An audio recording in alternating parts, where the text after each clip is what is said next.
money. It's still a little bad. It's still a little bad, but like still, it's better. It doesn't hurt like yesterday, so that means improvement is happening. It implies improvement is happening, right? It's happening. Yay, a little horsey, a little horse, little bit horse. Generally fine. Just kind of. It's better. It's not like a pure talk stream. Not like we're doing a pure talking stream today. Ooh, no, definitely not. We need to be on our best behavior so Lumi doesn't yell at us. There's no stream where Lumi does not yell at you. I think that's just the standard. I think that's what it is. Are you still sick? I actually just deleted my... I opened my stream. I deleted my disclaimer. I thought to myself, I'm not gonna need that today. And what do you know? I'm still fucking hoarse. So... Fuck. Hi, Cleo. Will you play Guild Wars 3 with me? I will. I still haven't seen the trailer. For Guild Wars 3. Guild Wars 3. Do they do that same... Like, how's it looking? Does it look good? How does it look? Can I PK people? Yeah, I'll play with you. Can I PK people? How's the PvP? Are they doing any PvP or anything like that? Like, how is it? How is it looking? How's it looking? Oh, guilds. Is it late medieval? Guild Wars? It's fantasy. Nixon for woo! Wait, so did they win again? I did a good job? Did I do a good job? Guild Wars 2 was all about PvP. I didn't like this. I didn't enjoy the skill system. Well, I did enjoy the skill system a little bit, but I didn't enjoy it in the ways... Like, I only liked it because it felt new. I didn't like it because I thought it was fun. You know what I mean? The Guild Wars 2 system, if I remember correctly, was... It was weapons based. So whatever weapons you had, you could pretty much change your class around. And you could be like a mesmerizer or an elementalist or whatever, just depending on what weapons you had. And so it was like interesting, but not fun. You know, New York is so unified because of the Knicks that crime has reached historic low. I heard that it was because of the governor or something. I wasn't a fan of weapons-based skills in all honesty. Yeah, I remember... Oh, sorry, Mesmer. I remember playing it. I thought it was cool for like 20 minutes. And then I just picked one weapon that I liked the most. And then I pretty much never changed my skills again. And it just felt like the progression was kind of missing. Like I was like, now what? Like you have to have upgraded skills. Or otherwise, lame. You know? That's how I felt about you. Okay. We don't know the details, but you can be a big bear. Okay. Can I kill other people? No, Cleo. I only want to kill. The trailer didn't show any gameplay. Wait, what? The trailer didn't show any gameplay? What? I'm just gonna play it silently on the side since everyone's seen it but me. One sec. Let me just play it on the side. Can she maul people as a bear? I'm only here. I only play games for PvP.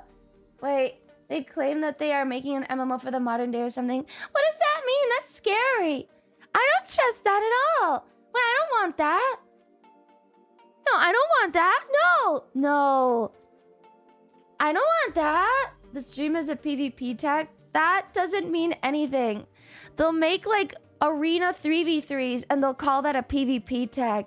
You know that, right? Like they'll give you like PvP enjoyers are starved. People these days will be like, oh yeah, we got PvP. 3v3 in arena. It doesn't affect anything. You can't, there's no PK, there's no like large scale. Well, Guild Wars should have large scale because it's called fucking Guild Wars, right? So that would be good, but none of that wonderful old stuff. And then they'll give it a PvP tag. That means nothing. That doesn't mean anything to anyone. Don't fucking start on this. Don't fucking start on what? What did I say? I'm correct. We are starved. 2 had good PvP, so let's hope for 3. Yeah, I just didn't like the skill system. You used to have guilds fighting each other back in Guild Wars 1. Let's go back to Guild Wars 1. I think that would be great. Let's go back to Guild Wars 1 and have that. You have good takes on this? Yeah, I mean, like, you'd expect a game called Guild Wars to have guild battles and like 100 on 100, and well, I know that 2 had that, but it felt kind of shit. I want to hold territory. There's this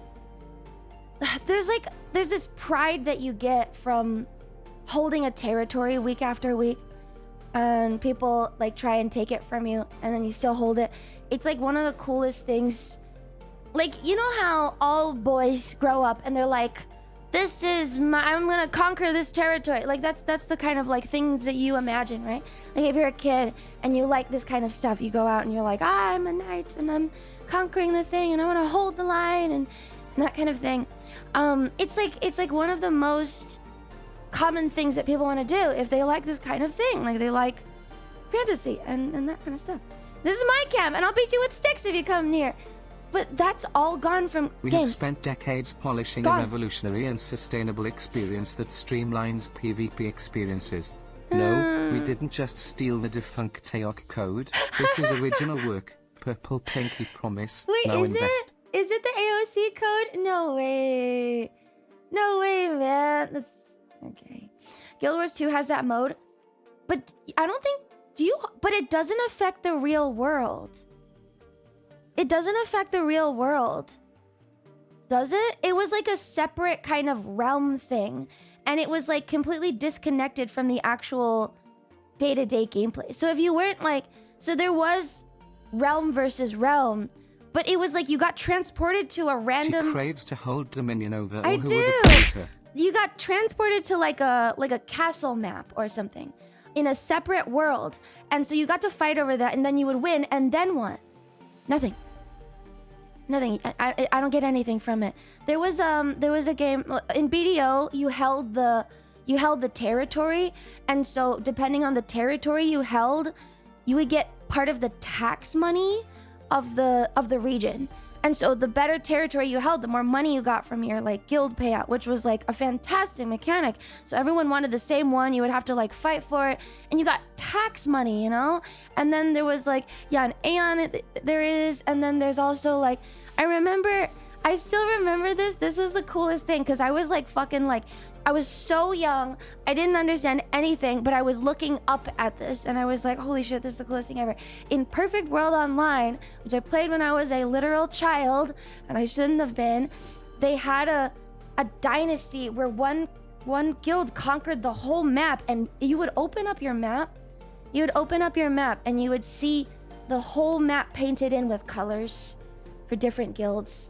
And it was just, and one time, like when every thing had been conquered by one person, it was so like, it was like the coolest thing I'd ever seen. Like, holy crap, like they did that? They fought every day and they took everything? That's like the coolest thing that you can see as a kid. It's like literally watching like a king. It's probably like watching like a king take over like a new country or something. And you look at that as a kid and you're like, wow, like they work together to do that, and that is really awesome. I don't have that awe anymore. That feeling of awe, I've not had that in so long. Like, you used to look at like your territories and all and everything and like collect them up, and it would be really cool. That's not a thing anymore. And that was not a thing in Guild Wars 2. Because if I open up the map, I wouldn't see who owned the territory I'm standing in. I wouldn't get to look up at a flag and see it, like, have the guild emblem of whoever owned it, you know? It's such a good feeling to affect the world you're in. And it's so uncommon now. I guess I'm glad that I saw it, but I don't think we'll ever get it again. Thank goodness me for the gift subs. The lemon woman wept, for there were no more worlds to conquer. Unironically, yeah, because they don't do that anymore. It's that awe, you know? It'll slowly and painfully die as you get overexposed. No, games don't do that anymore. It's not even just me. If a game did that, I would play. But New World had it? Damn, but New World was garbage! Thank you, Rado, for 6 months of Prime. Thank you. Thank you, Chairman Meow, for 7 months, by the way. Yeah, Lemmy doesn't like peace. Don't remind me of Guild Wars 2. I will forever be mad at how much I was baited into playing it at release as an avid Guild Wars 1 fan. I played Guild Wars 2 on release too, and I remember thinking it was new, it was interesting, not fun. You will never be in awe of anything because your whimsy is gone. That's not true. I'm always in awe of like humanity. I love when games let you express this kind of teamwork that you don't usually get in real life. I don't know when we lost the plot. I feel like before, games used to be like kind of an avenue to feel these things again. Like, we don't do large scale battles. We don't do like real like kind of selfless teamwork anymore. Now it's like so transactional, right? You go to work and you're like, hey, you need this? Okay, I'll do this. But you gotta you know what I mean? They used to have like, they used to let you kind of feel very human and do these wonderful human things where you would meet people and live out these kind of like separate lives, you know? And now it's just, it's like they don't remember that that's what these games used to be for. It was for the sake of being a person outside of your stupid daily work life. A lot of MMOs turned into single player games with multiplayer. I know, and that's not an MMO. Remove it from your title. It's not massively multiplayer at all. It's not even multiplayer. It's with multiplayer elements. Remove that shit. You're lying to me. You're lying. It was just nice, good escapism, and you could fight like these crazy battles and have like social things that you would never do in real life, and then you would turn the game off and then you'd go back to your everyday, and it was just this, it was like stepping, it really felt like, you know, like, I know everyone hates the Ready Player One movie, but there was, I think back in those days there were also a bunch of books that talked about like escaping into games and stuff, and it was a much more common trope. Like nowadays we get it, but it's like dumbed down into isekai. But back then there were like books on it and stuff that were really solid, and they really exemplified this kind of human aspect of it.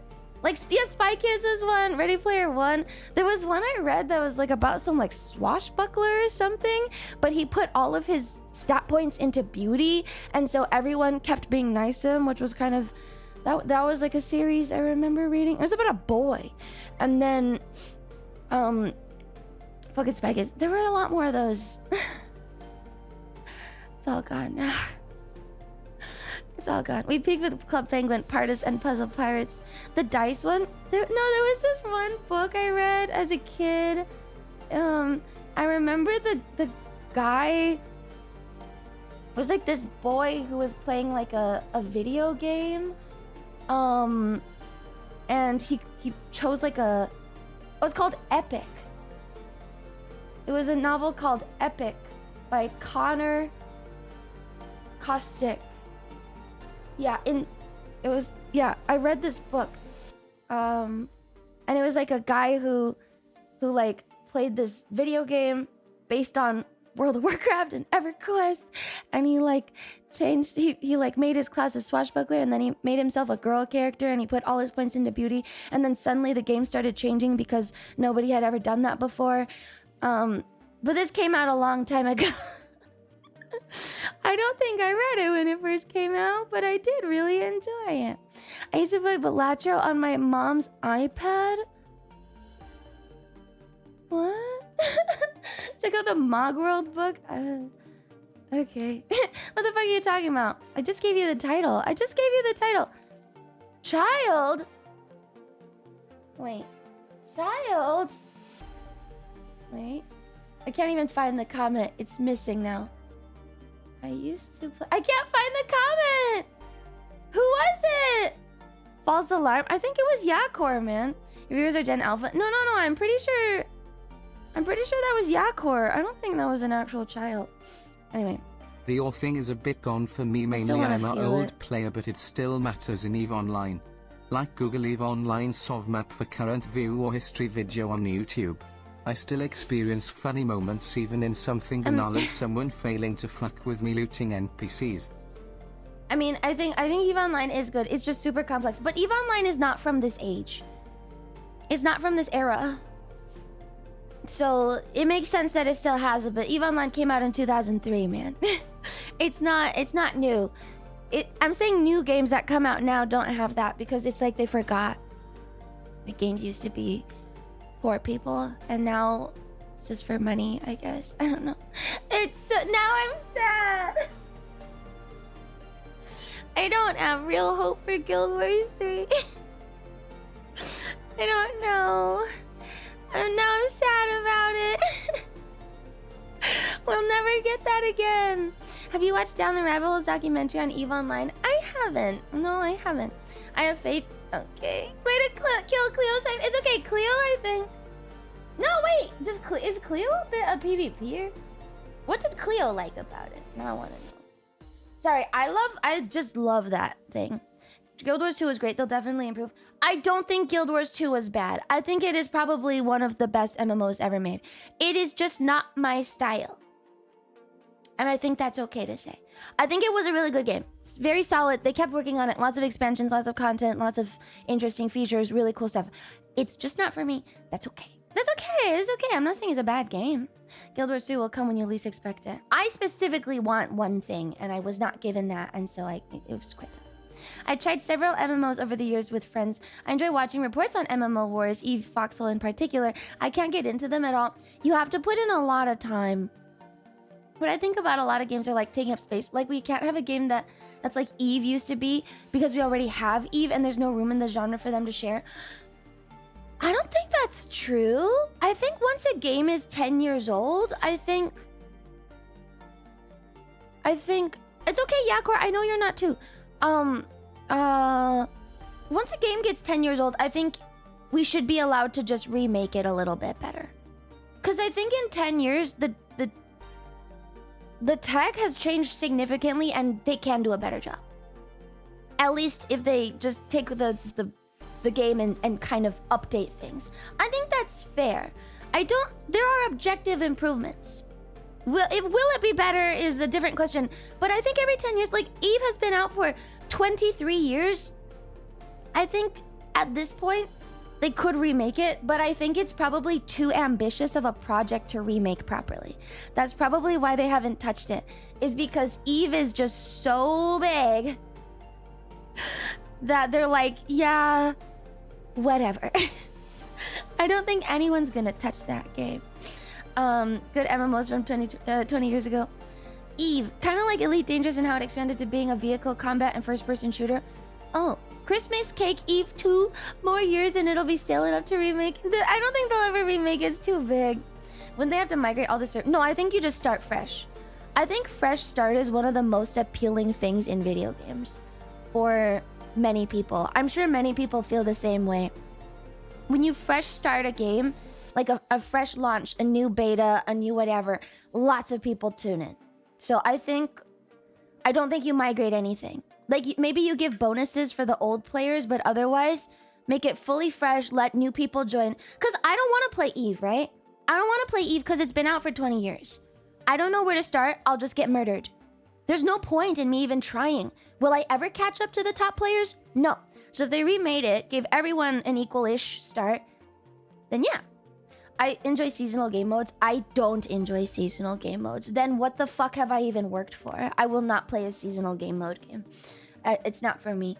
I think it's not for me because if I want to play a game like that, I don't want to be a casual. Your corpse will become collector's item in EVE. No, it's seasonal for me. I like the way PoE did it. Keep the empty X's, make everything else fresh and exciting. A sequel might then be better choice than a remake. Yeah, sequel, remake. EVE as it is now is like wuxia, full of old monsters and hidden masters. Suicide to play as a streamer especially. I think it's really hard. I can't get into EVE. It'll just be a wipe. It takes a real year to learn skills in EVE to be competitive enough, right? So make a fresh start thing. What you want will never come back. The appeal of community feeling in MMO is dead because you need a large community and anything new won't have one. They need to promote quick jump in, jump out shit, which kills community feel. I don't know. I fail to see how that's even a good business model.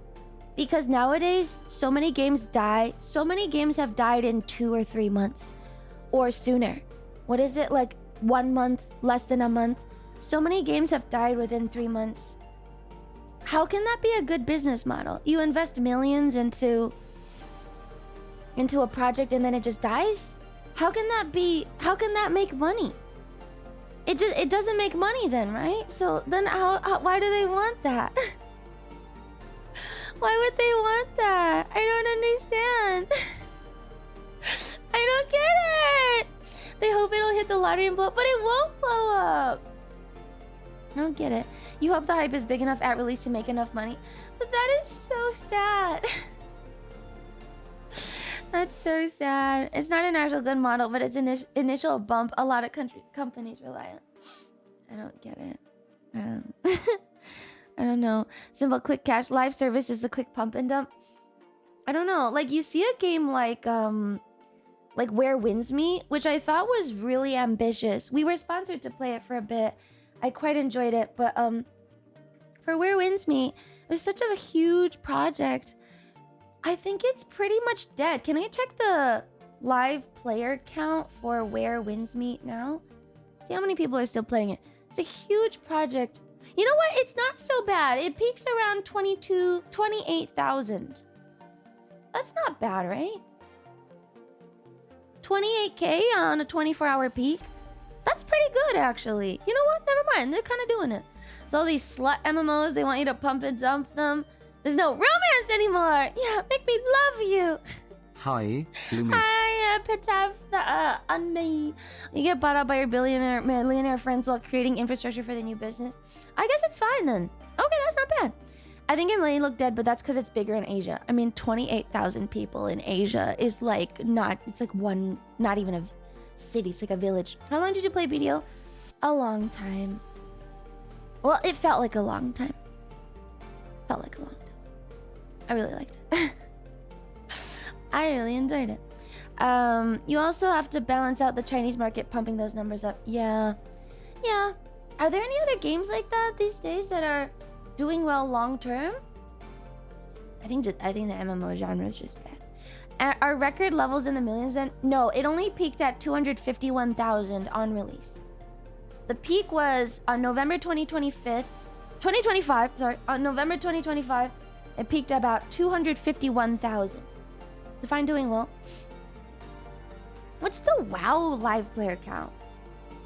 Now I'm curious. WoW live player count? 149,000 live players? That's insane. Jeez, what? 149,000. Apparently January 2026. Wait, Zalamon will know. What happened in January of this year? It peaked at 10 million? How is that possible? What happened in January? Expansion? These are rookie numbers. My founder's video account got deleted because they migrated it to a different database and you needed... Oh, mine got deleted too. It's fine. I mean, it's not like anyone's gonna play it again. Game is doing well. 10 million? What happened in January, man? That's crazy. I mean, yeah, it is doing well.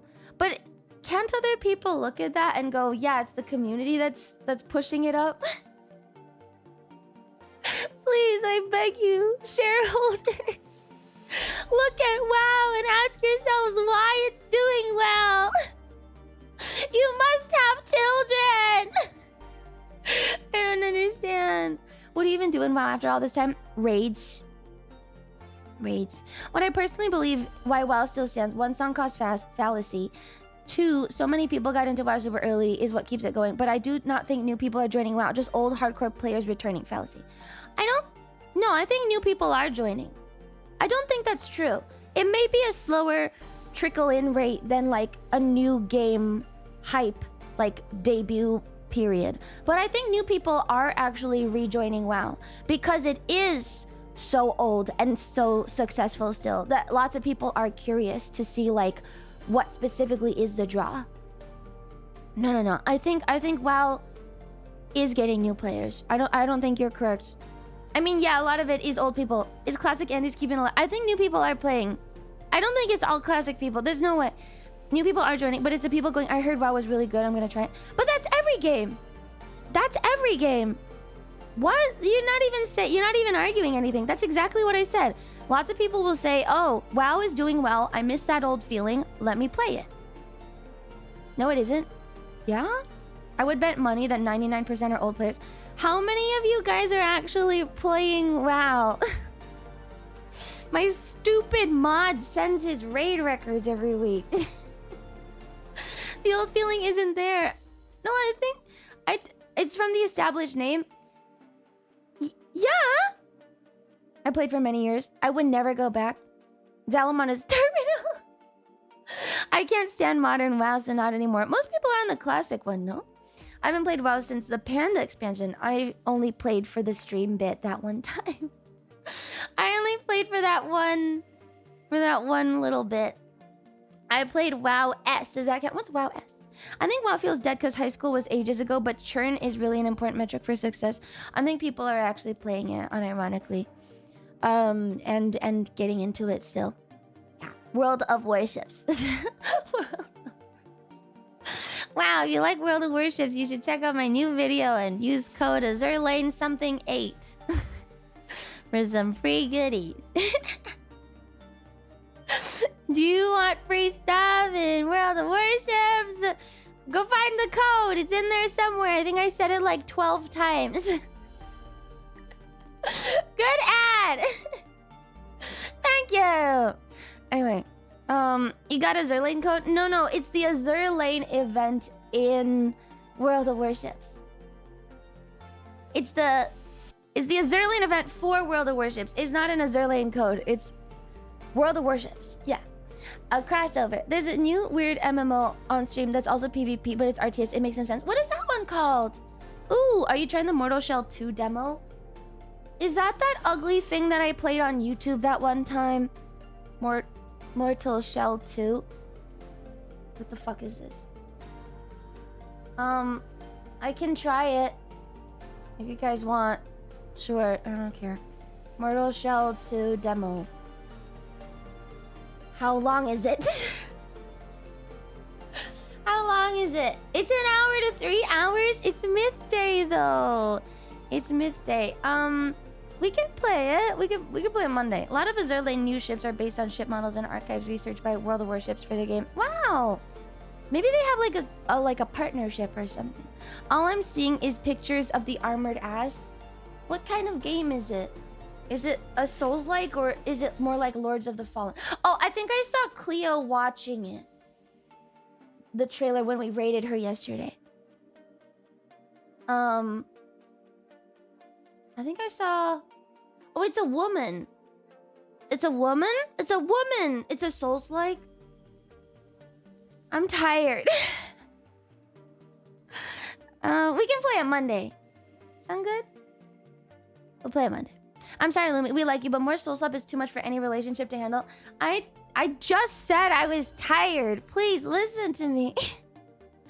I can try the demo, but I don't know. I'm not particularly excited. I'm not that excited about it. Why are you playing it? Well, I'm curious, but I just am not excited. It looks okay. It's got good graphics. Drop it. Can I see some reviews? Anyone played it already that enjoyed it? Apparently people really like it. So far. People seem to like it. Why are you acting like we're force feeding the game to you? It's alright. Oh, you played it? Okay. Anything special about it? What was good about Mortal Shell 1? I didn't play. I got baited into playing Factorio mods. What was so good about the first one? Seems like people actually liked the first one. Nothing. Nothing. It was very mid. What? What's next after Deus Ex? I saw you were keen on Gothic, but James Bond... Yeah, I do want to play the James Bond. I don't know. It's more Souls-like gameplay. If you like that, you can just have more of that. I think I'm in a mood. I think talking about old games made me really sad, and now even thinking about playing just another copy of another thing is making me really depressed. I don't want to play it. I am curious, but like I'm really sad about it. It's like you gave me like a gift, and then you wrapped it up really nice, and you're like, here, I know you like this, but now I'm just really sad looking at it. Like I'm like, oh, like I'm holding it in my hands, and I go, why? I don't want it. I don't want any more of this. I want something else. We've been like this since 2014. Get over it. You were not there when the magic stopped. Fuck you. I was not there when the magic stopped? How was I not there? What do you mean? My winter card works too. Okay, so yeah, we want to play James Bond. We also want to play Gothic. Deus Ex is 2 long streams.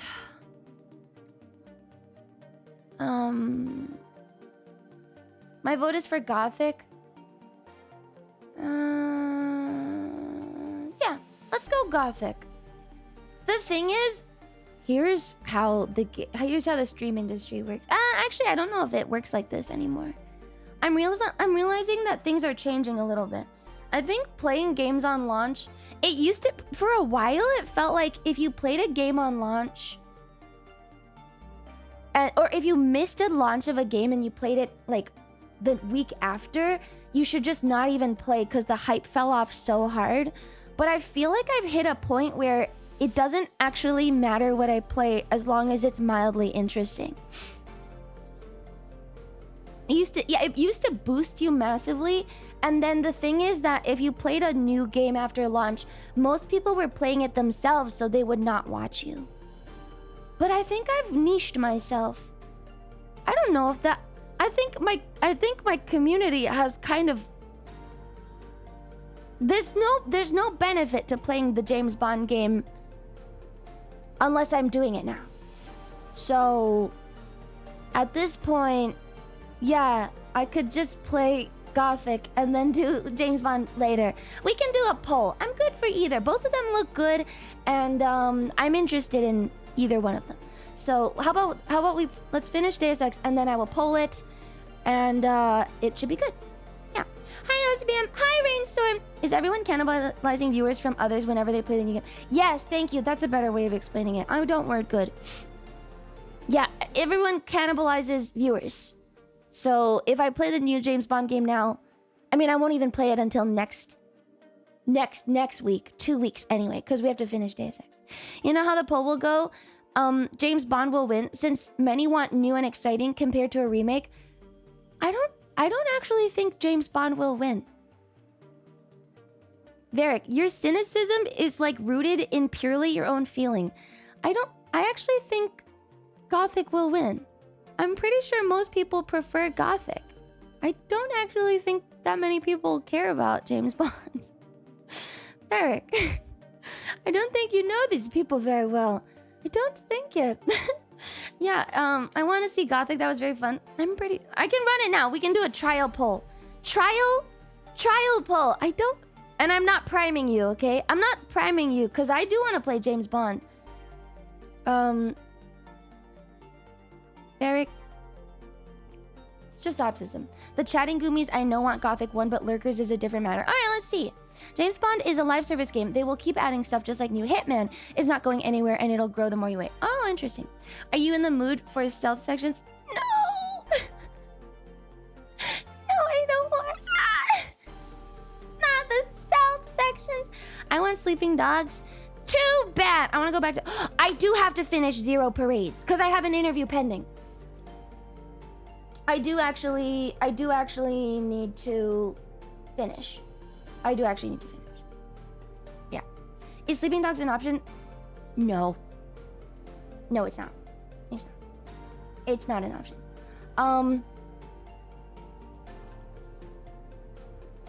I need to finish Zero Parades. Fuck. Let them lie. I don't understand how this is even a poll. Yeah, I don't know why. Varric is always... Varric, your cynicism, man. It's your insane cynicism. Can I just point out... Can I just point out one thing? Don't, like, rage quit on me. Let it be known that I am voting for Gothic to prove Eric wrong. Can I point something out, and you can't rage quit on me, okay? Don't go all mad and then fucking exit the stream just because I said something that is the truth. I think the fact that you actually don't spend time on the internet and you do only touch grass, you're putting yourself kind of in an echo chamber, and you're not able to read these people. Nobody seemed to care about James Bond. It was just a nice to play. Most people were excited for Gothic. I think you're actually echo chambering yourself a little bit. You have rooted yourself so deeply in your own cynicism that it's like you only ever expect the worst because you think that the entire internet is against you and you only think that your life is what's real. You just only see the negative. You know? Just an observation. Stop hurting him, he's already dead. I don't think I'm wrong here. I think you have just villainized the entire internet. And I think that's healthy. But it also means that you don't seem to understand some things, which is okay. I'm the only real person. Everyone else is a simulation. OCBF is still bald. Why do I feel like he just ignored you? Okay, whatever. Sometimes your cynicism eats at me because I feel like it's rooted in a deep misunderstanding of people, and it bothers me a little bit. I don't like when people misunderstand other people because I hate getting misunderstood. So whenever I see like gross misunderstandings, I get really upset about it. And then I want to fix it. Like I have to poke at it and I'm like, no, you're wrong and here's why. Don't worry, I'll fix you. I don't know why. It kills me every time. Dramatic irony makes her very anxious. I don't think it is. What do you do for a living? I'm a streamer. I stream. Nice autobiography. Who is this misunderstood and what did she do? What did she do to you? Just to double back, you have half an hour out of the story picking up, so don't super worry. Wait, really? Oh. But I'm like only halfway through the game, I think. Zero Parades is about 10 hours. I think I really have to finish it. And I have to get questions out. Oh. Timing stuff. Okay. I'm a streamer professionally. Ditchful, that was not 50-50. 007 Kid tipped $5. Oh, Ferrari Groom Kid emoji. once. The name is James Kid. Bond. Ferrari Kid. He'll take a Roy Rogers, please. Shaken, not stirred. Smiley face Thank emoji. you, 007 Kid. I will also say that the reason why pushing James Bond back is better is because it is a new game, not a remake. Many people probably want to play it for the first time on their own and not get spoiled. And so for new games like that, again, if you missed the initial hype, play it a month later, because then everyone's that cares has finished the game and they won't really mind anymore. And then it's still relevant enough to get relatively good viewership. You know, like if you missed that first day, the first 3 days, wait a month. Yeah, which Bond is the new game about? I don't know. He looks like Henry. We can stunt on them hoes and play Deus Ex Human Revolution instead of all that. Yeah, we gotta play a lot of games. I remember Elden Ring launch. I couldn't watch anyone because everyone was playing it. Yeah. The streamer dilemma. You play day one or you don't play at all. Pretty much. Henry Bond. And they won't duck out of stream because spoilers. Yeah, that's always the worst thing. Have you ever seen any James Bond movies? I've seen a lot of them. Yeah, I have seen a lot of them. Not the old ones with the good Bond, only the new Bond. I think I've seen all of the new Bond ones. Maybe not Casino Royale. I think I've seen Quantum of Solace, Skyfall, Spectre, and No Time to Die. I don't remember a single thing in any of them. I don't really remember anything. He's kind of just a guy. So nothing good then. I think the problem is that James Bond is too saturated. He's such a cultural icon that you can almost learn through osmosis only. Like, you can pretty much assume he was like the first... Like, he was probably the first very suave spy character, right? In, like, fiction. Is he the The first... only good James Bond movie is Austin Powers. Yeah, you take it for granted. Was he the first, like, really cool spy guy? He defined the genre. And now it's everywhere. I think he defined the genre of this suave, cool, like, action guy.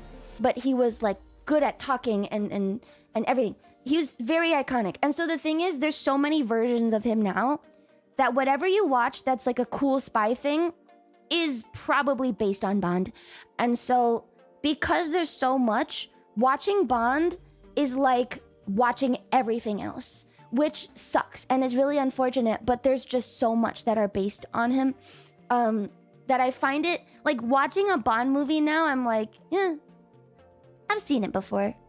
Because there's little bits, right? It's like little bits of Bond that have been moved to other things. I've seen all the other things, and I've seen the Bonds. So now when I watch another Bond, I'm like, yeah, same thing as before. He is the iconic cool spy guy. It's not bad. It's very iconic. Everyone loves James Bond, me included.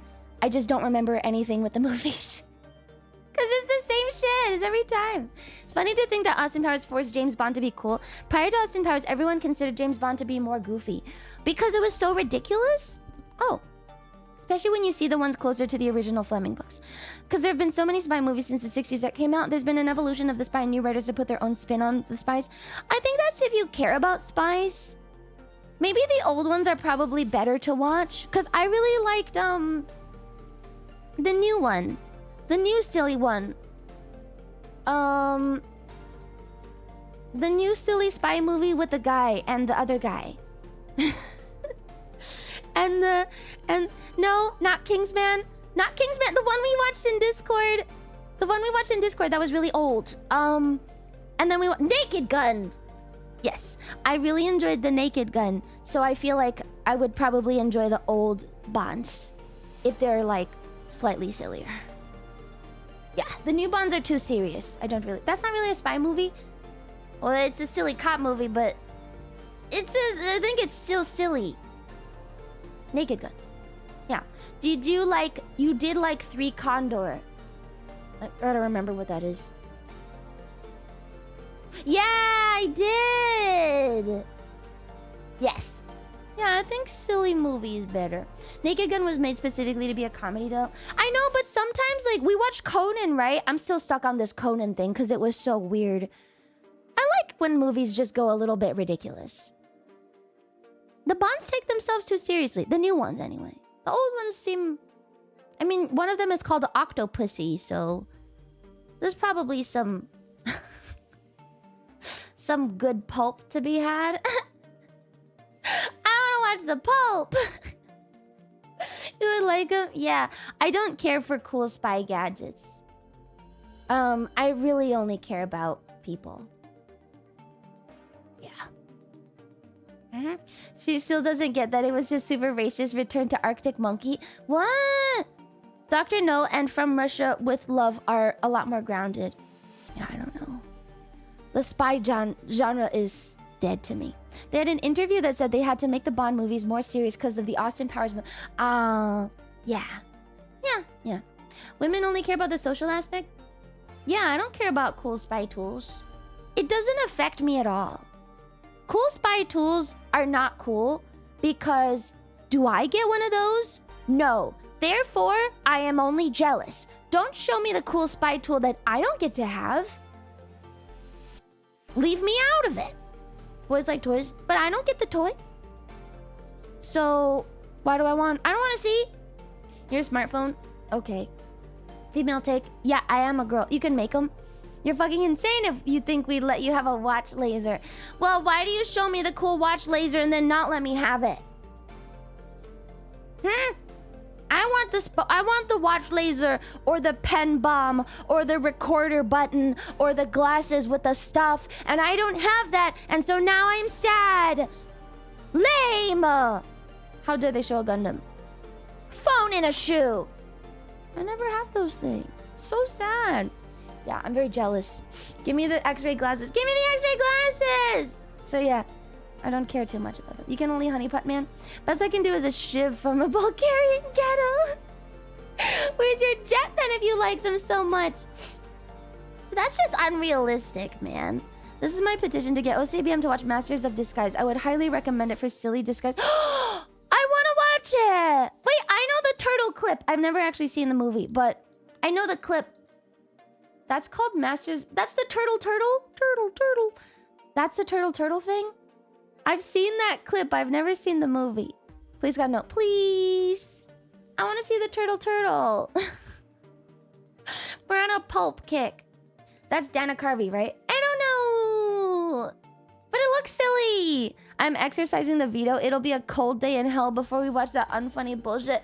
No! LCBM hates us. He vetoed my movie pick.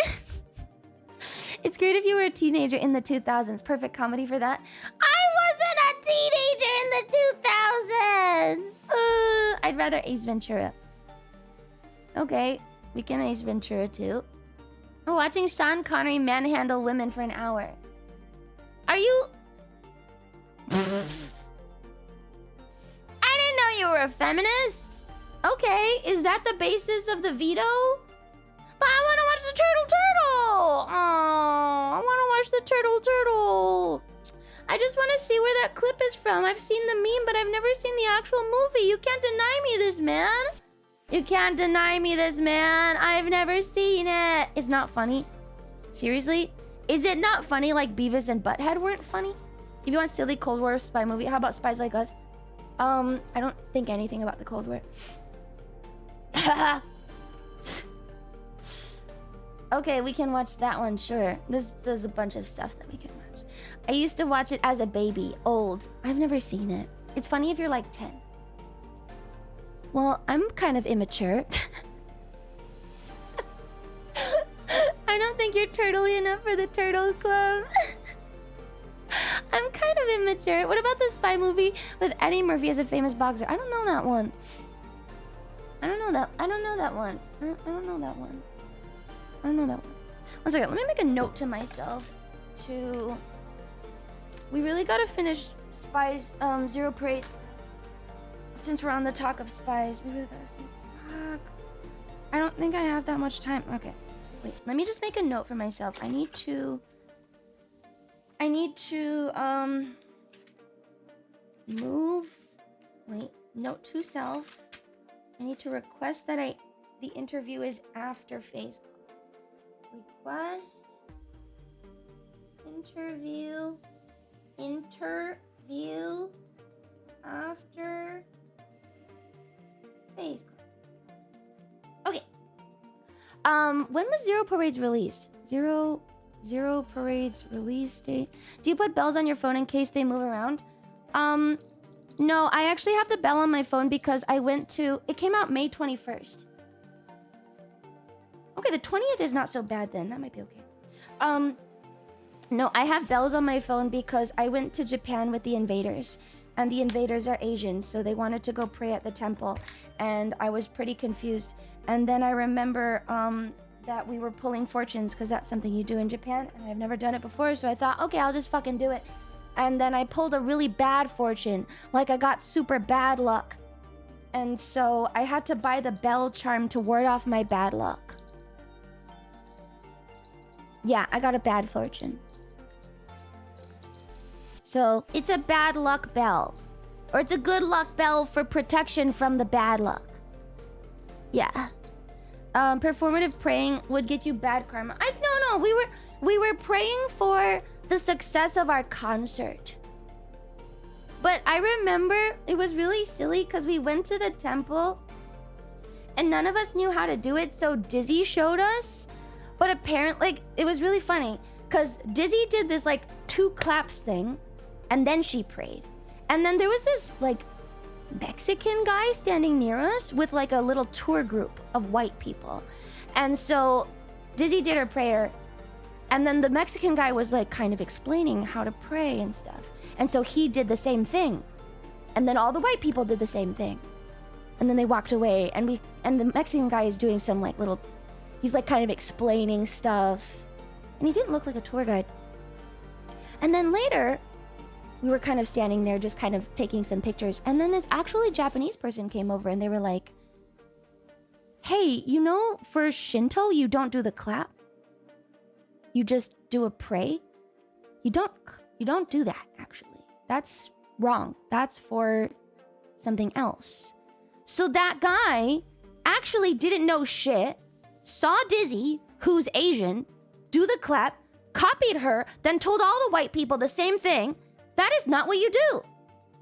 So it was like that guy is actually just completely full of bullshit. Just completely just whatever. Just saw an Asian person do it and then just copied it, told all of the other tourists, and we were like, oh, okay. Yep. Why would you do this to Disney? I didn't know either. Like, we didn't know either. So it was like, whatever. But yeah, the Japanese person was like, yeah, that's not right. Learned something that day. What if I'm so excited I accidentally clap? I mean, you can clap, but it was like a clap. Like you put your whatever in, and then you do like, and then Dizzy did like 2 claps. I think it's Shinto versus Buddhist. Like the Buddhist prayer, I think there's like a difference. Did the shrine you go have a big pagoda? Yeah, it was like a really big one. Oh sorry, Shinto is for hand clapping. Buddhist is silent, and we were in a Buddhist temple, not a Shinto temple. Ah, yes. Okay. We were in a really big Buddhist temple, I think. Okay, backwards. What the hell are they clapping at? Was there a show? Yeah, so none of us knew. Typical fucking I had no idea. I had no clue what's happening. If you're in an Asian country, see an Asian girl with big boobs doing something at the shrine, you will copy her since she's the expert. I guess so. She was not the expert, and we definitely got it wrong. It was a pagoda. They were usually Buddhist. No, it wasn't a pagoda. It wasn't a pagoda. It was the temple in it was the one near Tokyo Tower, I think. It was the one near Tokyo Tower. There's a Zojoji Buddhist temple. We were at Zojoji. Yeah, it's Buddhist. Her prayers were, I mean, our prayers seem to go through anyway, so it's fine, but yeah, that one's not Shinto. Zojoji, ZOJO-JI. Yeah. Doesn't matter. I mean, it was good intentions. Do the Shinto one next time. I don't know where there is a Shinto. I don't want to go back to Japan right now, man. Please don't make me go back to Japan right now. I will cry. I think the Shinto ones are usually smaller. Like the Buddhist ones are the big temples, and the Shinto ones are the littler shrines. You can't make me go back. I'm not going back. There's a big tourist one in Tokyo if you look it up. Yeah, that one is in on the like east side, I think. There's like there's one on the east side, I think, if I remember correctly. It's right next to Zojoji. Really? There's one in Japan that everyone goes to with all the tourists, with the little shopping area. Which one is that called? Would you go there if there was an incentive like 250K or 1 million followers? Yeah, if I get 1 million followers, I'll go back to Japan.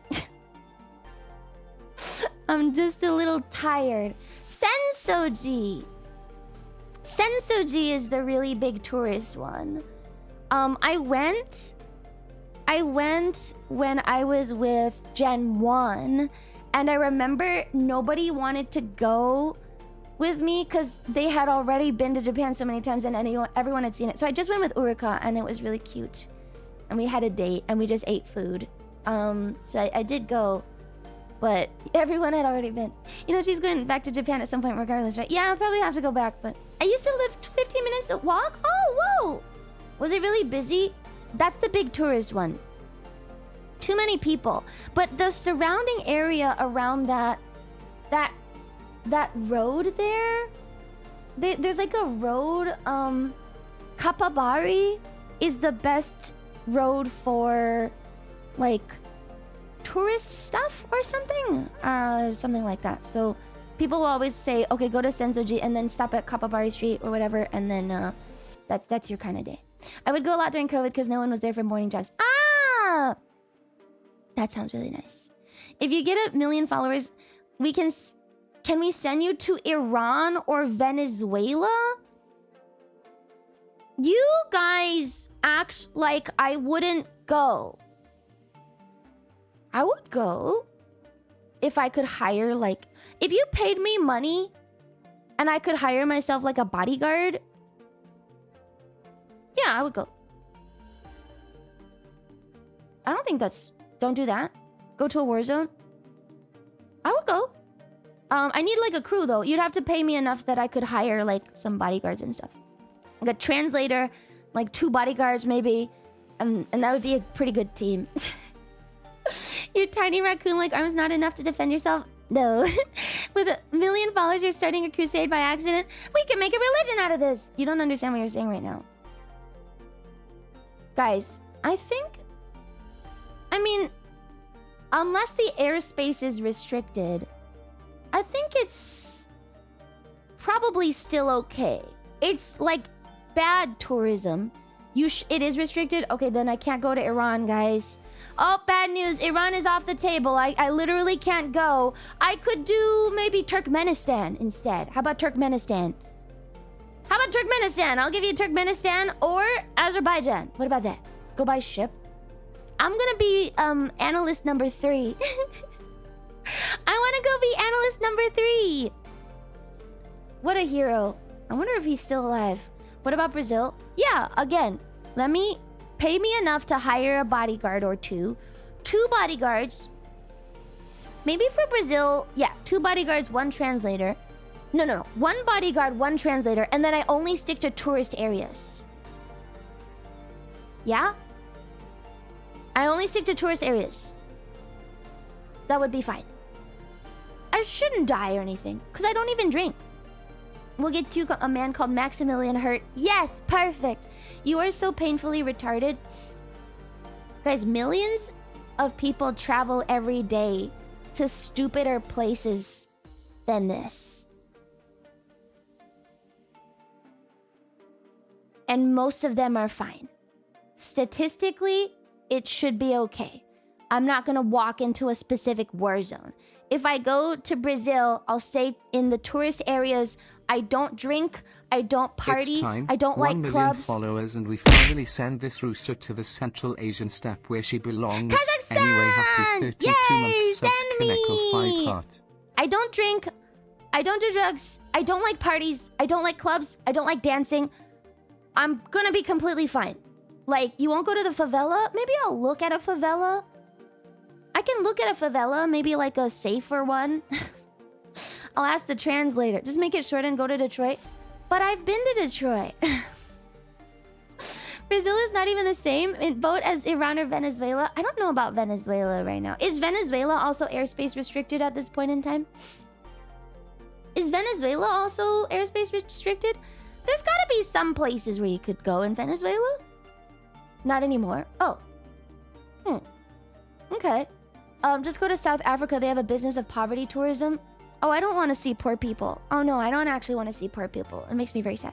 We just blow up their drug boats now. Have you been to Detroit before the war? The Russia-Ukraine war? The Iran war? Which war?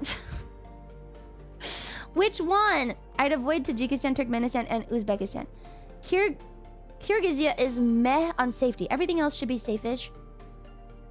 I've heard that I've heard Tajikistan is okay. I know one of my friends went to Tajikistan and I was like, what the fuck were you doing there? And she was like, tourism. And I'm like, okay.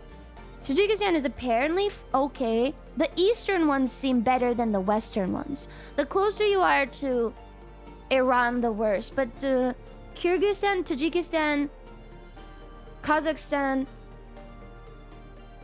are okay. They're fine. It's safe for Russians. I wouldn't go as an American. Kyrgyzstan has horses. The whole steppe has horses, man. That's their whole thing. Uzbekistan is fine when I went. I just bring bribes. Yeah, I mean, I already knew that about Morocco, right? I already knew about that about Morocco. If you go to one of those areas, bring some extra bribe money, get your fake watches or whatever so you can give them out. Fine. Spend $50. Get a fake watch. Yeah, I know. That's what the translator's for as well. You get a translator to tell you where not to go. Lumi. Thank you, It's Sweet Hunter, also for 2 my years. birthday. Kaneko 5 Happy heart. Can't birthday! wait to watch people line up for your M&G at FazeCon. Yay! Kaneko 5. I can't wait. I'm excited too. Don't go to those places like white person.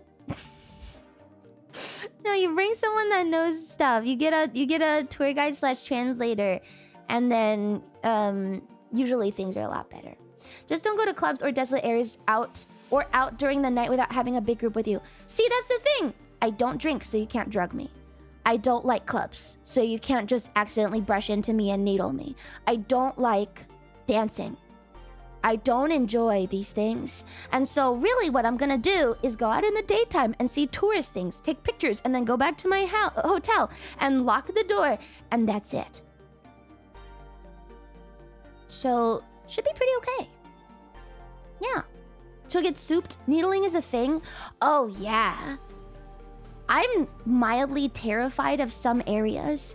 It depends on the drug of choice. But there's a lot of places where if you're walking around, the thing is, like, just the tip of a needle can transmit a lot of stuff. So if you're like around people with specific drugs of choice that use needles, it only takes like a scrape if they're not in their right mind. You know, schizo? No, it's a legitimate fear. It's a legitimate, real fear.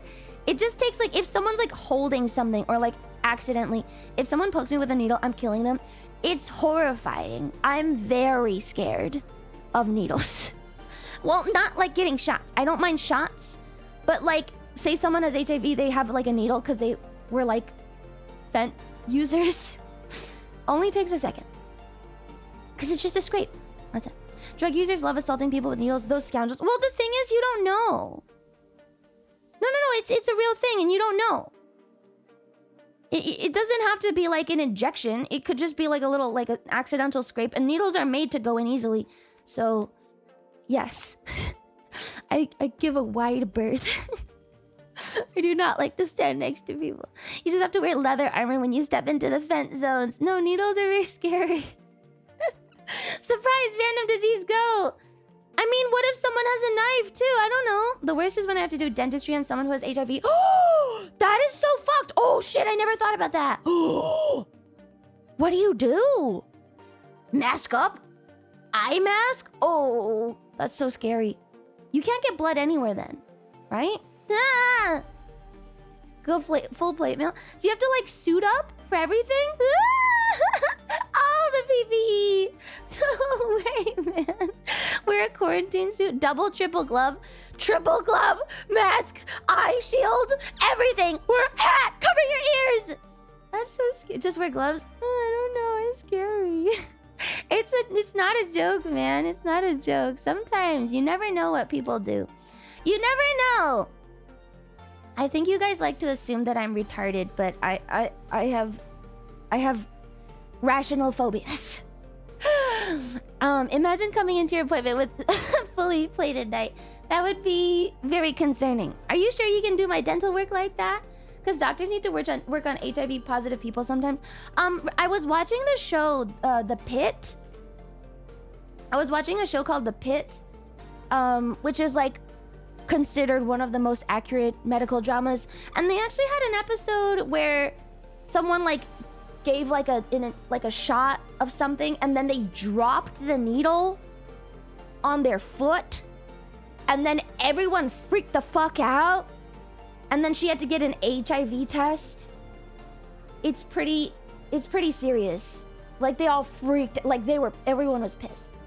Like you pretty much have to immediately test yourself. Yeah. That is in fact accurate. Yeah, it's bad. It's pretty bad. I ordered a card to give at the FaceCon meet and greet. It just got delivered bent. No! I'm sure it'll still look nice. Don't worry. Were they wearing open-toed shoes? No, it was through a sneaker. I think it was through a sneaker. Or something. I don't remember. Something like that. Medical institutions have a whole protocol if they're potentially exposed to needle sticks. It's so scary, man. How strong was the needle? What? I don't know. Maybe it was on their hand. Something like that. They dropped a needle somewhere and then everyone freaked out. Let's see. Medical facility needle, accidental needle policy. That's why they have those sharps boxes. Wash with soap and water. Flush mucous membranes. Report instantly. Immediate risk evaluation. Source patient testing. Potential post-exposure prophylaxis for bloodborne pathogens Must begin within hours. If you catch it really fast, can you just flush your blood immediately? Should doctors be wearing boots? Well, doctors are on their feet like 14 hours a day. No, it's just over. No, it's just over. It's over, over. That's it, over. You're dead. You have it now. Once it's innocent. No! Wait, you can flush your system with drugs so it can kill it. Forever? Like, is it anything? If you cut the limb off fast enough, but it's unlikely. It's just over. Ah! Sorry, construction workers, steel toes aren't that bad. Maybe they should be wearing those things. If you suspect exposure, you take PrEP and it reduces risk of infection. So there is the PrEP that helps. No, there is something that helps reduce chances. Right? A lot can be killed if you immediately treat yourself. Okay. How's your mom a cancer researcher? What? I know, but maybe there's advancements. My mom is not a fucking AIDS researcher. I don't know about AIDS. All fucking PhDs are autistic. You know how much I've heard about... You know how much I've heard about Maspin? I know everything about Maspin. Do I know about AIDS? No. Well, how am I supposed to know that? She doesn't research AIDS. Mother, I don't think she knows anything. She'll just say it's bad and you get it forever. Funny enough, HIV hasn't been investigated as a potential treatment for cancer. Oh. Yeah, Lumi, why don't you know everything about everything? My bad, guys. I only know so many things. It's fascinating how HIV originated and how it... Yes, Varric. See, this is what I'm talking about. Thank you, Varric. Lumi's washed. Do you know about prions? Yes, everyone knows about prions. Everyone knows about prions, man. She's a researcher, not an MD. Yeah, she's a fucking researcher. I used to think my mom was a doctor, because they call her Dr. Lumi's mom. I only realized later that she's not a doctor. She is a researcher. Since when's this stuff an hour early? Or was there some time change again? We start on weekends at 9. Because I have to get groceries and do other stuff. And today I might end 30 minutes early because I have to talk to an electrician. Lumi's mom is her last name. Weird! Hey, Dr. Lumi's mom. What do you think of us? Let's go over there. Lazy bitch. Oh, I'm sorry that I have to fix a potentially stream-ending issue. Speaking from someone who has had a co-worker accidentally exposed to a needle prick, my co-worker only had to talk a very strong medication that caused nausea for a week. Did that prevent any potential things? Like, did they not get AIDS from it? What am I... That's so fucking...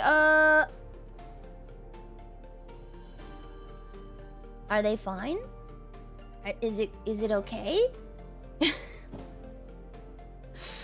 The good?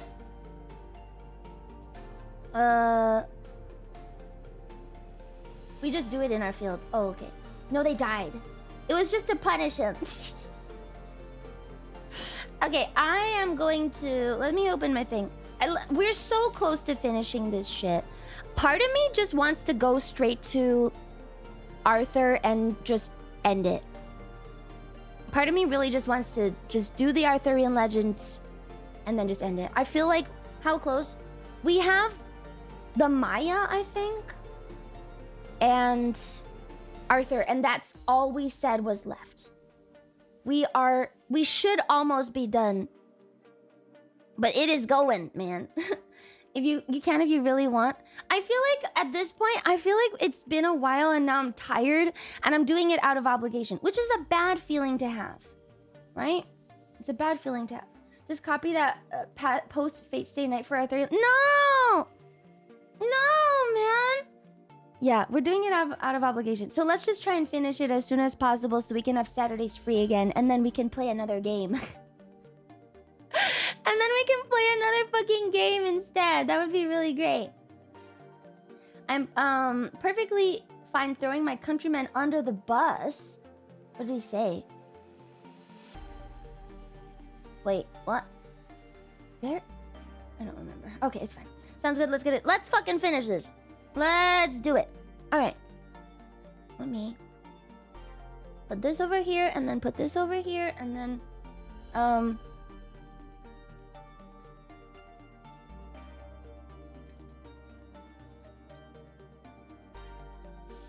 Okay.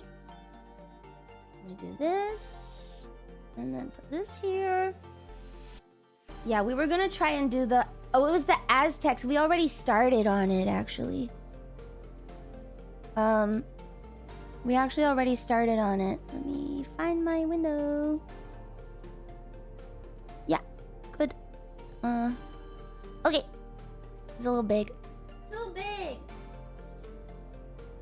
Okay, better? Okay, this looks better. Yeah? I thought we already did Aztecs a while ago. No, we did the Olmecs and the Maya. Olmecs and Maya predate the Aztecs and Inca. So the Aztecs and Inca were supposed to be next because they've got doomsday cults. So it's kind of fun. Don't forget the badge. I have it on my shirt. Actually, wait. Shirt. You just can't see it because... Oh, man. That doesn't work. That doesn't work. I've got an inkling about it. Do you? Wonderful. You can't see the shirt behind Martin. I'll get it. I'll get it. I'll get it. I'm sorry. Okay. Nice. Special interest on stream. Listen up, special interest on stream. Move over Raytheon. No, that's Martin. Raytheon is the baby. That's Raytheon. That's Raytheon. The other one's Martin, man. Let me put my hair away so you can see it. See? They're two different mice. Martins. My son. That's baby Boeing. Where's Lockheed? I can't have all three. They look the same. Yeah, they're Martins. That's Boeing. So we never see Martin anymore. We only see Raytheon. Okay, sorry. Sorry. Martin is not a mouse. Martin is a mustelid. We were finishing this. I didn't know they had two names. I thought they were both Martin. They're technically all Martens. Officially, the original one is Lockheed Martin. And the new one that is handheld is Raytheon. And the baby one is baby Boeing. And there are technically three. But we don't need all three on at the same time. So we just use whichever one works. I'm waiting for Northrop Grumman's debut.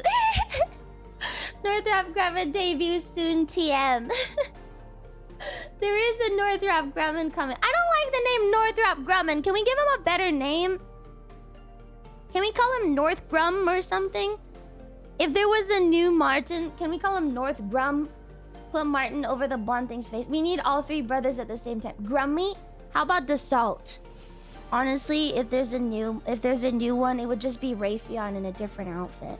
They're all named after plane companies. Yes, they're all named after plane companies. Special interests. Grumpy? Northrop Grumpy. How about that? The new one can be called Northrop Grumpy. That's pretty good. Yeah, Northrop Grumpy? Where's Dassault?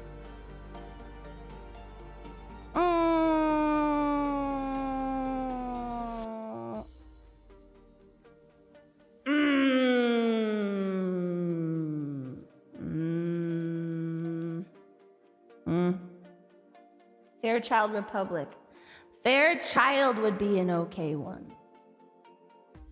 Hello. What's your opinion on Martins? I think they're a good animal. Pretty nice. Yeah. Pretty good. Pretty good. Hi. Howdy, Gloomy. I hope you've been doing well. Thanks. Yeah, I'm good. I'm doing good. Yep. I noticed that the wiki page was just edited, so I have to see what happened. It's interesting. I get emailed, I get emailed when the wiki is edited. So you guys can't just edit things randomly. I see. I believe it was Fatal or 4. I get emails when the wiki page is edited. You can't actually hide from me. I see everything. we can edit things randomly. It will just spam your email. No, I think it takes a specific account plus some other things to be able to edit. So you can't edit it randomly, but yeah. I've noticed there is a new thing that says something more to keep in mind. Lumi tends to have at least one random crash out per stream, often when proven wrong on almost any subject by chat. Is Varric editing this? Who is editing this? The typing style feels very familiar to me. The style, the writing sounds very familiar. A European did this. This isn't standard American English. Check the edit log. It was a European. I have the username, but I feel like I shouldn't say it. I don't know who this person is. Virtual YouTuber wiki. There are a couple people that edit. There are a couple. Yeah. Gonna peel them like a banana. There are a few editors. There are a few of them. My Smite knowledge coming in clutch when 2 of the aforementioned get named. Either Zincro, Varric, or Looney. I don't think it's any of those 2. Sorry to say, but me, Mr. Cynic, personification, is not even aware what the exact link for the Lumi wiki is. I'm busy in my echo chamber of touching grass. See, I told you, man. Why do you hold on to things? Am I not allowed to give criticism? Would you guys prefer if I didn't give you criticism or something? Would you guys prefer if I didn't give you criticism? Is that easier for you? Are you shitting me, man? Is it easier for you if I don't say anything? Because I feel like you guys don't want me to say anything. I like when you're... It's a personal improvement thing. It's a personal improvement thing, man. I think I'm giving you notes to improve yourself.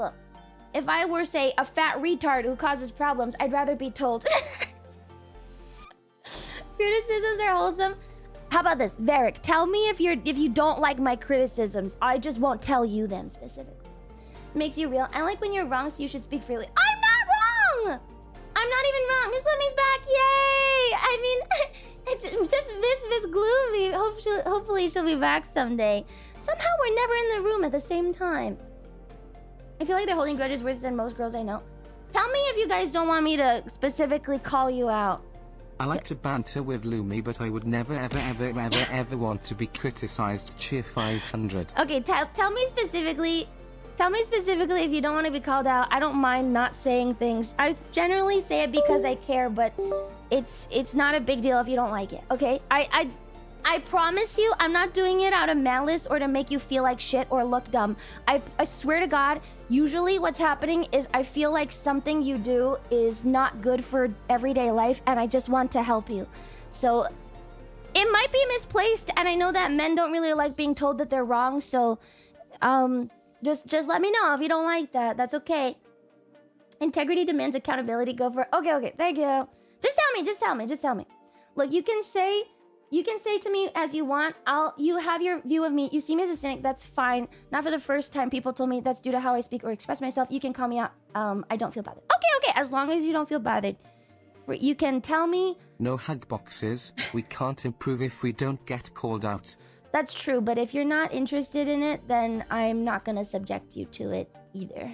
It's okay. You can just tell me and I won't say anything. It'll still be the default, but you're allowed to say, you know what, personally, I'm not into that. And I'll go, okay, that's fine. You know, that's okay. That's okay too. Thank you, David7, for 12 months. A whole year! I know if you ever call me out for whatever reason, I know because it's because you'd care and would only want the best for me. You know, Ferrari kid, I realized something the other day. Actually, I won't say it. I won't say it. Never mind. All right, let's do this. It's Myth Day. Is there a soundtrack that we can use? Say it. I remember when Ferrari Kid came in and we were calling everyone retarded. And I remember he said something about that. I don't think you're retarded at all, Ferrari Kid. I just wonder if maybe you weren't taught everything or something, or maybe you were very sheltered or something. Because I hope you don't think that you're actually. I hope you don't think that about yourself, because I don't see that. For you, I just think sometimes you ask questions, and I'm like, you know, and then you get them. So you can't be dumb. You can't be dumb. Anyway, I was thinking that the other day. He's just pure. He is just pure. But I hope you don't think that about yourself. I'm always trying to learn. Yeah, I don't think a dumb person can be like that. So yeah. I remember you said something in the beginning. I hope you don't feel like that. He seems extremely. Yeah, I think he seems just sheltered. I feel like sometimes you haven't learned things that maybe some other people have seen, but that doesn't make you dumber in any way, as long as you're always trying to improve. You know? Wisdom comes in many forms. Yeah. Yeah. Clearly he is mentally deficient because he likes Ferrari. That's the worst thing about you. No, it's fine. Anyway, just saying. Okay, it's nice having him here. Yeah, he's really positive. I like having him here. Okay, we're doing this stupid thing. We're finishing this goddamn fucking chart. What do you think of Mictlantecuhtli? I don't know. I don't know.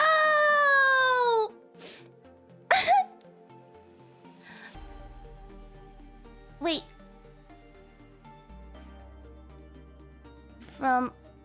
Wait. Okay, let me change my title, and then I gotta put on my glasses because I can't read. Holy pronunciation. You try it! You fucking try it! Mictlantecuhtli. Mictlantecuhtli. He ruled Mictlan? Fuck. Are we sure this is Aztec? And he's Aztec for sure? Why are you calling McDonald's a cunt? He is. He fattened a nation. How do I say it? Wait, can I... Wait. Nahuatl pronunciation is Mict... L. What is the L sound? Help. Help. Nahuatl. Mictlantecuhtli. Quitli? Is that it? Mictlan? I think it's Quitli. You're killing me, man. You're killing me. Okay, we can put him in there, though. Okay, wait. I type it. Mictlantecuhtli. That's his name. He's having a stroke. It's called like cousin. Then it's Mictlantecuhtli. Oh, Cutley. He looks like this. I don't want to see any comments about how he looks. I know he looks like the polka dot man, but that is very offensive, and he might kill you for that. So don't say anything, okay? He's giving the finger. No, he's just pointing upwards. He has pokeballs. Why does he look like that? We don't really know. Zuma soundtrack, please. Zuma! Can I find that on Spotify? No. Like from Suicide Squad? Yeah, Polka Dot Man! Zuma soundtrack. 10 hours. Great. Alright, good.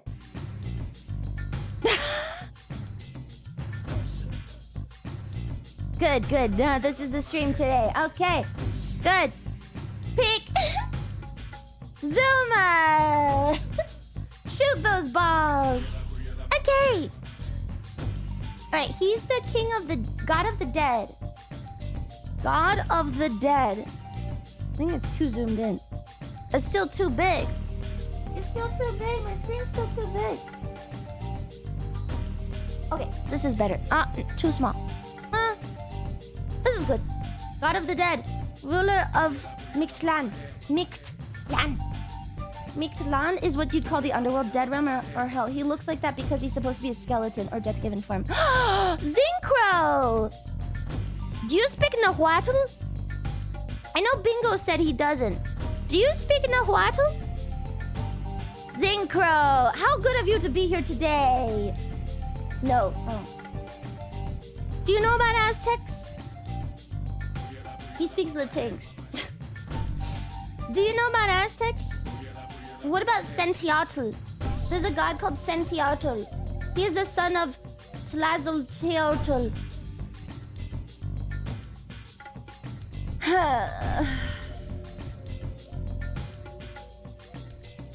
There's a lot of gods in this. Don't like only 3 people speak it? Let's see. How many people speak Nahuatl?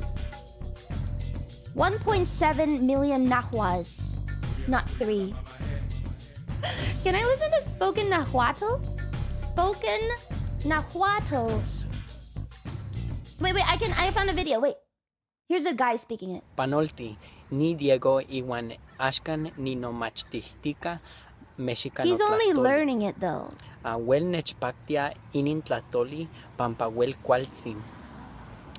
Ni nemi ipan California. He lives in California. Ni nechpactia ni amapoa ni tla. Kind of nice that he's learning it though. That's cool. That's pretty nice. Wow, he's casting a spell. Oh, I think it sounds kind of cool. Yeah. Legends of the Hidden Temple. Legends of the Hidden Temple theme. 10 hours. 10 hours. We'll alternate between this and Zuma. This is a 2-minute loop. This is not even a loop. Temple Run! Now you're just taking the piss. Better than most. Oh, wait, Nana, you know? Okay, let's get these deities. Aztec major deities. Dun dun dun dun dun dun dun dun.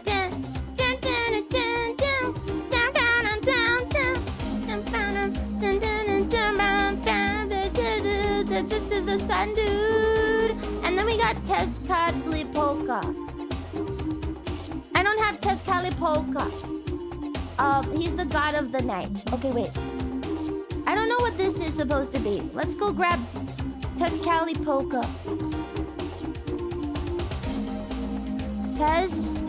Tezcatlipoca.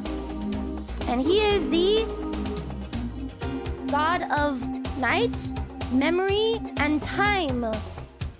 Yay, if you want fitting music, I can recommend the soundtrack to Esteban Child of the Sun. No idea if his Twitch won't be a nasty bitch. We only use game soundtracks. Specifically because Twitch is a nasty bitch. Yeah. That's why we only use game soundtracks. Because Twitch will mute, which sucks. Yeah, Tezcatlipoca. Ometeotl is a god above those that give... Oh, Ometeotl. Thank you. Okay. Okay, now I am French. This soundtrack is very loud. Too loud. Okay, no problem. Let me get a picture of Tezcatlipoca first. This guy is also very fun looking. I like the pictures that they draw. They're very interesting. Look at this guy. He's like, he's got his head on a thing and he's got like a ghost hand behind him, and then he's got like a shield, and then he's got other stuff. What a cool dude. Wonderful. Wonderful. Two non-existent cultures colliding. Okay, that was the soundtrack for Legends of the Hidden Temple. Now we will do Temple Run music 10 hours. Yep. This is great. No, it's great. Okay, do you feel Temple Run? I never really liked the game Temple Run because I thought it was too annoying, even for me at that age. Okay, Tezcatlipoca, and then there's Ometeotl. This means divinity. I don't know if this is a thing. This one says this is used to refer to the pair. This is used to refer to the pair of Aztec deities Ometecutli and Ometeotl, also known as Tonacatecutli and Tonacatecutl. It just means the Ometeotl was one of the first was one as the first divinity, and Ometecutli and Ometzihuatl was... Oh, they split into two. Okay, so there's... Okay. This is gonna be the worst. Don't worry about it, guys. Okay, so pretty much Ometeotl is the divinity... Nodders. Thanks, guys. I know you're trying really hard to follow along. Don't worry. And then they split up into Ometecutli,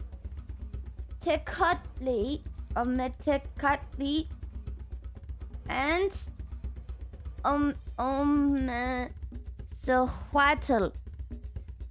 Yes. And then they made all the gods. I think with your lizard man experience, you'd be better than this. I don't know how to say any of these words. Tezca is one of the 4 supreme brother gods. They represent the 4 cardinal points and For's 4 sons. Tezca is north, Quetzal is east, Huitzil is south. The other brother, I don't remember. Did you do this research before, Zincro? Did you look into this as part of your culture? Am I allowed to ask that? It's too late. It's already said. Did you look this up? I mean, everyone's done it, so it's fine. He lived through it personally. I don't think that's true. Okay, I don't think that's true. Maybe he came prepared. Maybe he did. Maybe he did. Maybe he did the research. We do have people do the research before. Let me see. I need to get a picture of the united Ometeotl. Ometeotl. Is he weak to the common cold? That is not a common cold.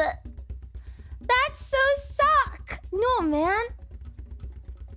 This is... I'll just use this picture for the dude. Obviously, this info was passed down by his bloodline. I don't know. How am I supposed to know? Okay, Ometeotl. Look, I think everyone looks up their own myths and stuff. So, it's not weird. Alright, there, Ometeotl. And then this thing split into 2 to become... Let me just draw the line. This split into 2. Yeah. So that he could produce the other guys. Can we get Ometeotl Twitch emote? He looks like one. There's an Ometeotl Twitch emote. Ometeotl Twitch emote. Oh, you want an emote of this guy? What is he supposed to be? I did 2 semesters of Mexican philosophy seminars, which with an eminence of the field. She was 98 when I was in her class. Whoa. I am more versed in the actual people's tale than the mythology, though. Whoa, that's awesome. Was she, like, awesome to learn from, or was she senile? Ometeotl. That's the face. Omelette du Sauvage. Okay, so this guy splits into these 2. And these are not gods of anything specifically. They are just the first. No, this is the fertility god. And the other one is the fertility god. Great. Fertility and fertility. Female. How about this? Virility. Male. And fertility. Female. Perfect. Good. Viril. The penis and vagina gods. It says that they are gods of fertility.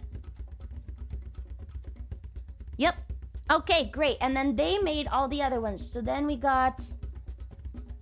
Quetzal is in the same line as Huitzil, Tezca, and the 4th one. Okay, wait. Children of Ometeotl. Let's see. Any gods of coffee? Maybe there is. Maybe a coca bean or something. Okay, the 4 Tezcatlipoca. Quetzalcoatl, Huitzilopochtli, Zipetotec, and Tezcatlipoca. Zipetotec is... Or Jipe? How do you say this? Chipe? Totech? How do I say this? Help! How do I pronounce it? Zipe? I say Z, but I don't know if it's correct. Is it Zipe? Zincro! Mexico doesn't have native coffee beans. I mean, the Aztecs were a little more spread out, right? Zipe? Sheepe? Sheepe? Zipe. Whatever. Okay, nice. I'm trying my best. Hello, Frappuccino de Cappuccino. We are archiving myths. Why? Don't ask. Okay. They had Zaccolatl. But that's chocolate. Chocolate god. Wonderful. Okay, this one is Zipe Totech. X is the Spanish J. Huh? Hipe? Huh? Hipe? Ho colatl. Hipe. Huh. Then what is the C? Hipe Totech? Is it a ch or a h or a k?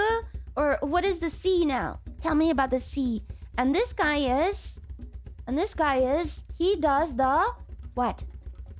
And he does the agriculture and spring.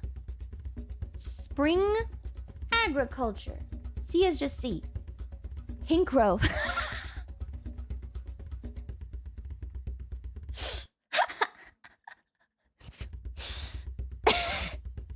I don't know why that's so funny. That's terrible. I'm sorry. Okay, gonna be in the background. Okay, making some banana bread. Yay! And then turn that into French toast. Oh, that sounds really good, furry kid. Yay! It's corn again, isn't it? Okay, wait. And they also have directions. Quetzalcoatl is west, allegedly. West. And Huitzilopochtli is south. Huitzilopochtli is south. And Tezcatlipoca is north. So the other one is east. This was really the Temple Run soundtrack. I feel like I remember it being way more, like, exciting. This is seriously what it was. Oh, it just fucking ended. I feel like I remember it being way more. But it's kind of shit. Damn. Tlaloc is east. Not Zipe Totec? But Hipe Totec? But Hipe Totec is a child of the Omeatl. Are you sure? I could be wrong. We're not discounting the fact that I can be wrong. Tlaloc? It doesn't have the monkeys. Like that. I do remember that, I think. That's terrible. Never doing that again. What the fuck? Was that pretty accurate, you think? That sounds like a bird. I swear to God, that's what the monkey sounded like. I'm pretty sure that's what the monkey sounded like. Wait. Temple Run sound with monkeys. Wait. I'll play it. Are you ready? What's the sound? That's the sound. It's that. That's the sound. Temple Run monkey sound effect. Yeah. Pretty spot on. Okay. Which one is Tlaloc? You're too infrequent. I hate you. No, I'm not saying Tlaloc is a child of Omeatl, though. Omeatl's sons are... Ometeotl. Sons are Hipe Totec, Tezcatlipoca, Quetzalcoatl, and Huitzilopochtli. Yeah. No, those are the four. Those are the four children. Okay, those are the four children. What about Tonatiuh? I don't know why I have this guy in here. Tonatiuh. That's an actor. God. Aztec. It's Nitty's monkeys. It's accurate. Do it again. I command you. No, pay me, bitch. No! Put in another quarter. What about Tonatiuh? This is the fifth son? Quetzalcoatl the most famous? Yes, he is. He's very famous. Quetzalcoatl is the war god. Everyone likes him the most. When do we get to Kukulkan? Kukulkan is Mayan, retard. This is the 5th sun. We'll never get to Kukulkan because this is Aztecs, not Maya. Idiot! Aztecs and Inca. Same shit. It's not. It's divided by thousands of years. Actually, we don't have a year range. When did the Aztecs Empire exist? The chatter has never played Civ games. 1428 to 1521. Okay, maybe 1325 to 1521. 1325 to 1521. Because they were destroyed by some stuff. Aztecs were way after Mayans. They were about 70 thousands of years after the Maya. Thousands. Yeah. The meteor. Not the meteor. Kukulkan is Mayan Quetzalcoatl. Yeah, we have it.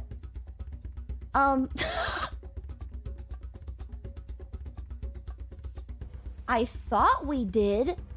1 second. I don't have Kukulkan. I'm a liar. Kukulkan. Wait. Are we sure? No, he's right there. Oh no, he's right there. Yeah. We also have dragon, maze god, were-jaguars, feathered serpent, shark monster, bird monster. And then like 6 maze gods. It's really fantastic. If you need to remember anything about the Maya or the Olmecs, just remember, it's all corn. Aztec gods is any good Mexican story have their power scaling. You have the original divine entities, then the creator of the world, then just gods, then the 5th sun is just a god, not part of the colored Tezcas or true divines. Okay, so Tonatiuh goes here. What about the god of the dead? He's got to be kind of important, right? Mictlantecuhtli. Where does he come from? Is he the son of anyone? He's got to be kind of big. Did you know the worship of Mictlantecuhtli includes his worship includes ritual cannibalism, where they would consume human flesh around the temple? Why hasn't anyone added this in a video game? I want to be in the cult of Mictlantecuhtli, or fight the cult of Mictlantecuhtli. I didn't ask. Oh, well, yeah. I thought mines were in chapter 7 of FGO. So like literally every Aztec god. No. Is he also a main god? After Quetzalcoatl and Tezcatlipoca created the world, they put their creation in order and placed Mictlantecuhtli and his wife Mictecacihuatl in the underworld. Yes. If it's not a Tezca, they are not as powerful. Okay, well then he can sit underneath them. Okay, so this is the divines, and these are the Tezcas. 15% of the stream is Lumi suffering through Aztec names. It is. It is. Yep, absolutely. Yes, absolutely. Look more into Hipe Totec if you like human sacrifice. That's a note for game companies actually. All right. Okay, let me go back and find other major gods. There's also Coatlicue. What about Coatlicue? Coatlicue. She is the major earth goddess, but she is not a Tezca. Coatlicue. Coatlicue. I'm so Coatlicue.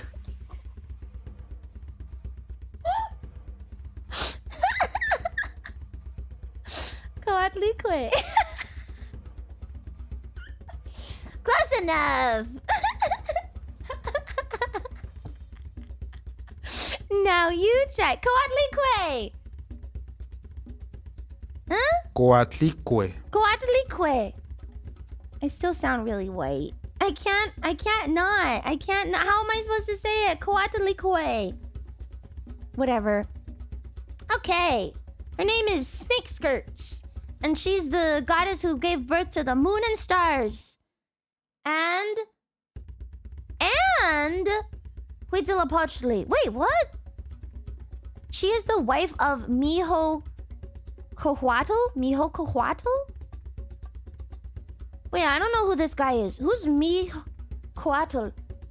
You don't sound white. Thanks. Wait, there's a god of the hunt? This one seems above. What? This guy was made by Tezcatlipoca and Quetzalcoatl, but then he is married to Coatlicue, and she gave birth to Huitzilopochtli. Why are they different? So they're not from Ometeotl at all? Ometeotl? So they're not from Ometeotl? What the fuck? Maybe Ometeotl just made a bunch of shit and then everything else just kind of happened a little bit? What? What about where does Coatlicue fit? Coatlicue. Right? Exactly that. The fuck? She's not a Tezca, but she seems to have given birth to a Tezca. She seems to have given birth to a Tezca. She's making me dredge up bullshit I was looking up in high school. Yeah. But that's what we're doing. Only reason I know Quetzalcoatl is because they replaced Rama with him in FF8 is kind of funny. Quetzalcoatl is one of the most popular Aztec gods. If you ever think Aztec gods, you think Quetzalcoatl. There's a fucking dinosaur named after it. There's probably a modern day bird named after it. A quetzal. It's a real animal. It's not... Yes, you should know about Quetzalcoatl. It is an actual animal. Here, I will get the bird. This is a quetzal. Pterosaur? Yes, sorry, a pterosaur. This is the quetzal. Oh. What's the quetzal? It's a bird. Have you seen her anime appearance? What, Quetzalcoatl? I thought Quetzalcoatl was a guy. Is that bird? Yeah. I know Quetzalcoatl because of the pterosaur. Wonder why old Quetzal became the most notorious god. The next ethnically unique bird me coming with. Ah! I don't know how to say feed in Spanish. Alimenteme, millet. Millet in Spanish. Hola. Alimenteme, mijo. See? Alimentame. No? Alimenta. Oh, it's a tar. It's an A. Sorry. Alimentame. Alimentame, mijo. See? Hola.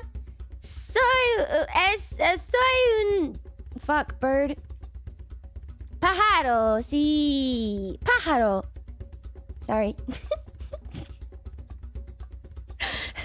Soy un pájaro. Quetzalcoatl is a dragon girl. Prove me wrong, you can't. Dame millet. No. Green screen may still be up from the Minecraft stream. No, it's not because I use the same window. Don't worry. I use the same window, so it can't be up. Okay, we're going back to myths. I'm just gonna say this. I'm gonna say this because I feel like I'm gonna get annoyed. I can feel the seeds of annoyance happening.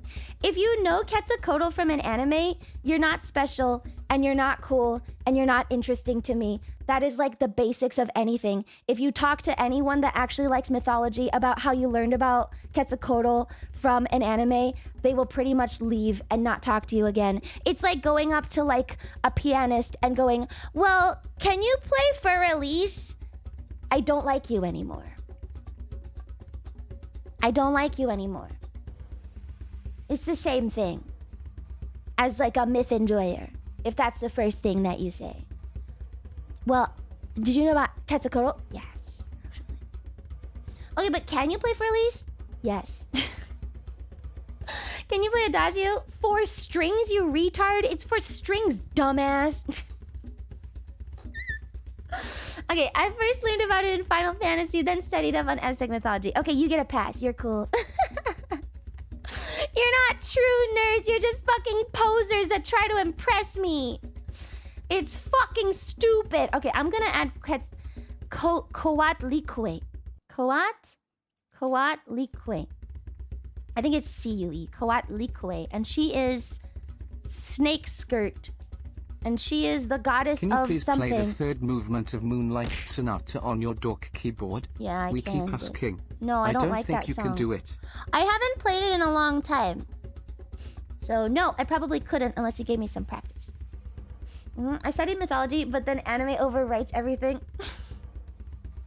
It just feels like you're trying to relate. It's much better to be candid about what you don't know. Because I don't know things, and that's fine. We can be honest that we don't know things. If only the only thing...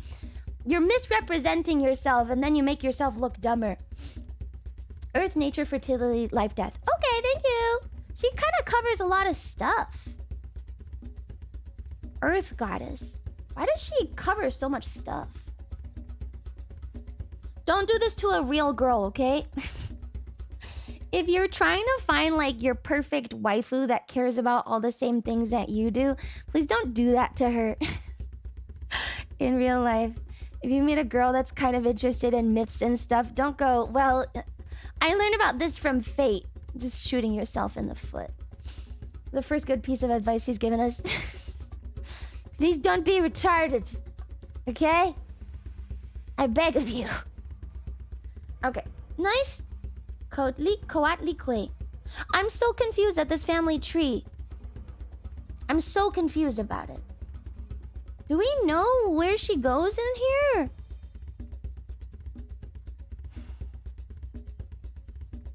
Maybe she's just not a maybe she's just below the Tescos. Yeah. If she doesn't love me at my anime, she doesn't deserve me at my Harvard. You went to Harvard? I think the Harvard comes first in that. Okay, wait. I can't talk about my anime girl interest since a VTuber told me not to. You know what? You're trying to bait me into saying, no, it's okay. But yes, correct.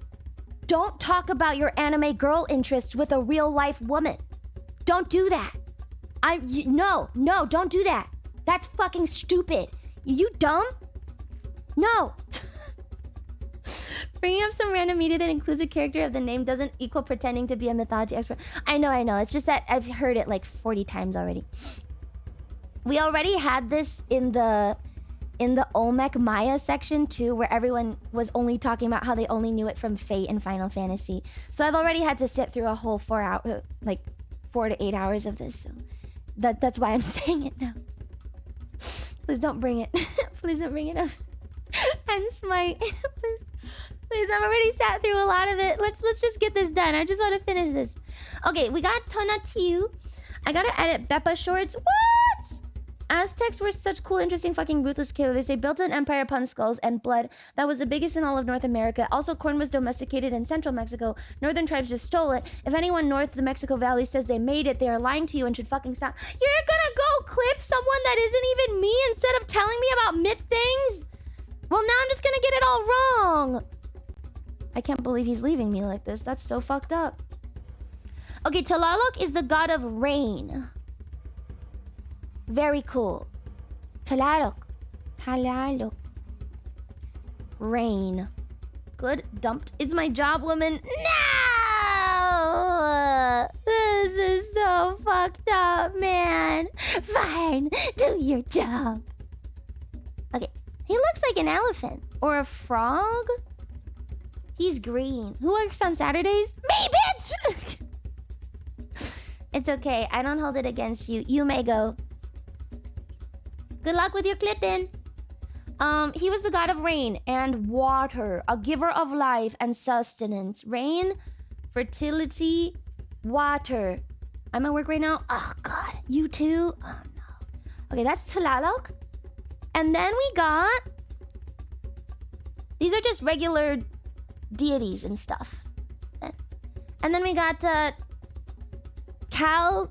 Chao Chiu Tikue. Just his wife. Okay, it's fine. I don't need that. Okay. Just forget that one even exists. Okay, even more. Let's see. Aztec Pantheon. Look up the pronunciation for that one. Chao Chi Yu Tikue. This one doesn't have a pronunciation. It was only that one. But her picture looks really cool. Look at what she looks like. She's got... I'm not gonna add her because she's just the other guy's wife, but... She's the goddess of flowing waters, and there are children that come out of her river butt.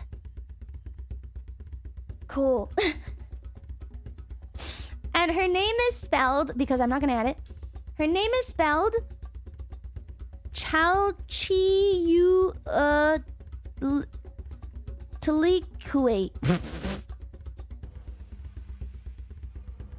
Yup. Chao Chi Talikue. Yep. Is she in Fate? I don't know. That's... Nailed it! The one of the jade skirt. Yes. Her name means she of the jade skirt. And she rules rivers, seas, streams, storms, and baptism. She is the patroness of childbirth, as indicated by the babies coming out of her river butt. See, I don't think it should be cow because we already have C as the k sound. So then CH should not be the k sound, right? If this is pronounced Coatlicue, then cow, chow, chi, talique should not be that sound, right? Cha-ta, cha-ta. Is she transparent? There was flowing water on her neck. She's the goddess of flowing water. All right, we're not adding her because she's just someone's wife. She's married to Tlaloc, and so we don't care. Nice. Next, let's see. Can I find the rest of the pantheon? Good news. Chao Chu is not in Fate. She is in Records of Ragnarok. Really? Chao Chu... Talique. Wait, really? Records of Ragnarok. What? Are you serious? That's so obscure. No, they have Tlaloc.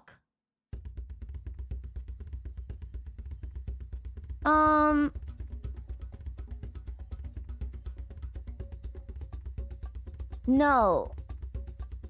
I don't think so. It's on the wiki for Record of Ragnarok, but it only says that she exists. I don't think she actually appears in the manga. The links include... Wait, it's in the roster? The roster's so long. Wait, the whole roster is...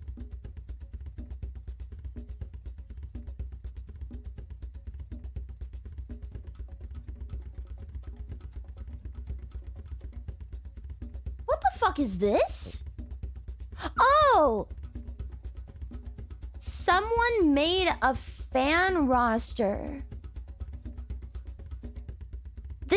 The only inclusion of her is on a fan roster for Record of Ragnarok. So someone made up a roster, put that in the wiki, and so then they added her as an entry into the wiki because she showed up on someone's fan roster. Chao Chiutlique. Yeah, that's kind of silly. Yeah, I'm looking at this guy. It's the guy's name is Rif Kikimen. And he's got people like Saddam Hussein in his roster. I didn't know that you can make fan rosters. There's 62 entries for Mesoamerica because people make fan rosters. The first match is Sasaki Kojiro versus Dewey Sri. Then Kutnyak Dien versus Hainu Wele. Then Sudirman versus Tui Goab. I think this person is from Indonesia. Then Hang Tua versus Ra. Lapu versus Arahabaki. Saddam Hussein versus Mokosh. Julie Hini versus Kali, Abraham Lincoln versus Apollo, Toussaint Louverture versus Shiva, Yasuke versus Susanoo, Johnny Cash versus Monkey King, Pancho Villa versus Anansi, Scipio Africanus versus Balhadad. I mean, it's kind of cool that people can make these, but they are not canon. However, Tlaloc is in Records of Ragnarok, and he looks pretty much just like the Wikipedia picture, which is kind of cool. This is Tlaloc, apparently. Wait, no. Is Tlaloc in it? I don't think he's actually in it. No! It's only from fans! Oh my god, this wiki... They just add stuff because fans want to imagine, like, fantasy matchups. That's pretty cool. The wiki needs some moderation, though, because this is not legit. Tlaloc is not in it. Is anyone actually in Records of Ragnarok? Yeah! I really like Records of Ragnarok. I know it's slop, but it's a fun theory. Mortals versus humans is the whole premise. Yeah, you're supposed to... It's like humans fighting for the human race versus gods who want to destroy the human race. And so the human roster doesn't all have to be heroes and stuff. Like, they had Jack the Ripper in it. And even though he was a really bad guy, he still fought for humanity and stuff. It's got soul. No, I guess so. It's just kind of fun slop. They did a spin-off for Record that are super dangerous gods versus each other. Ooh!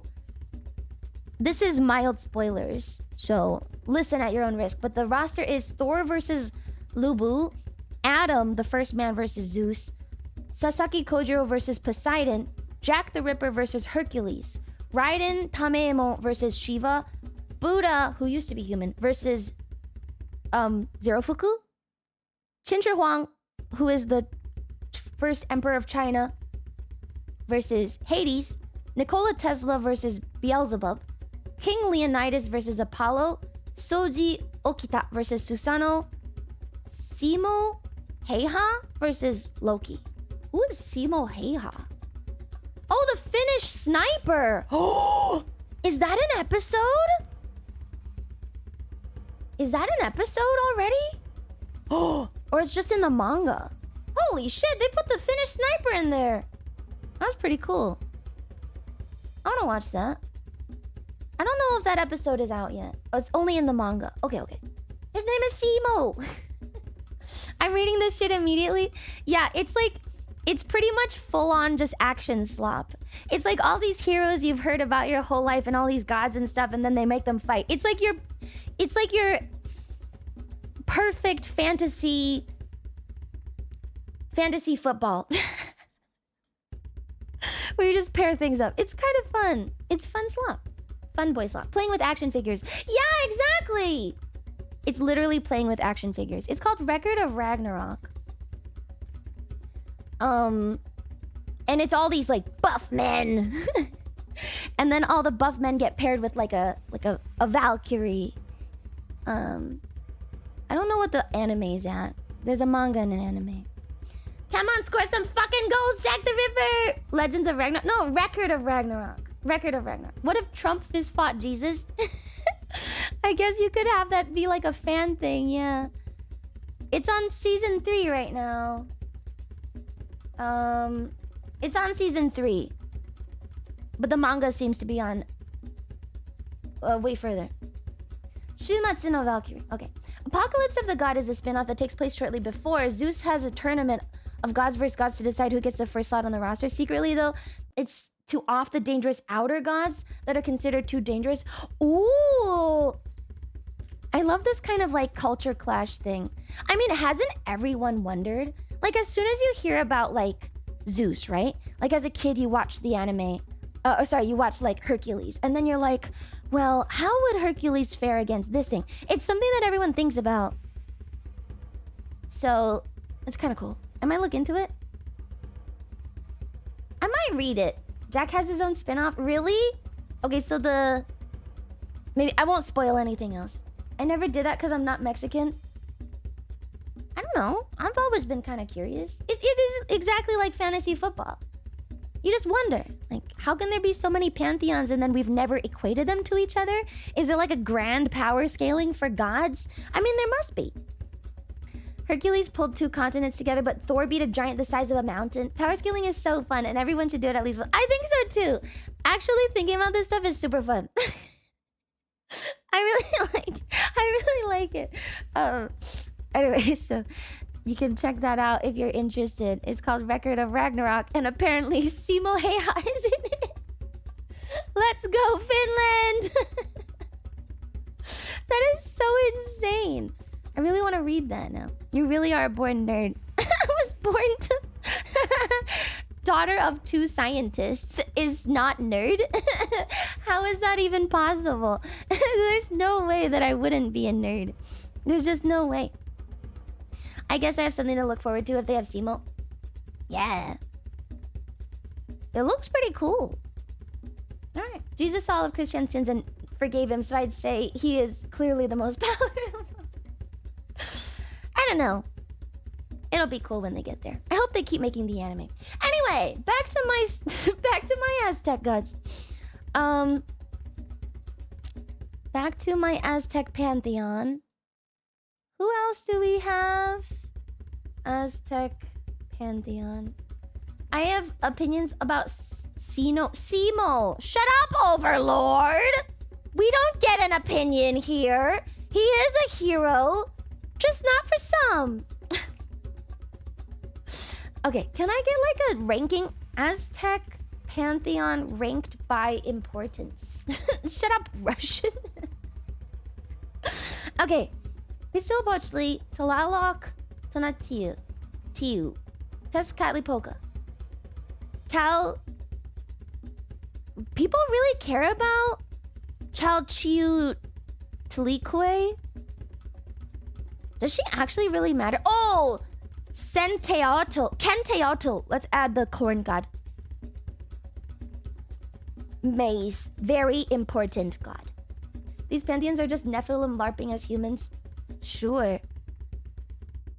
God.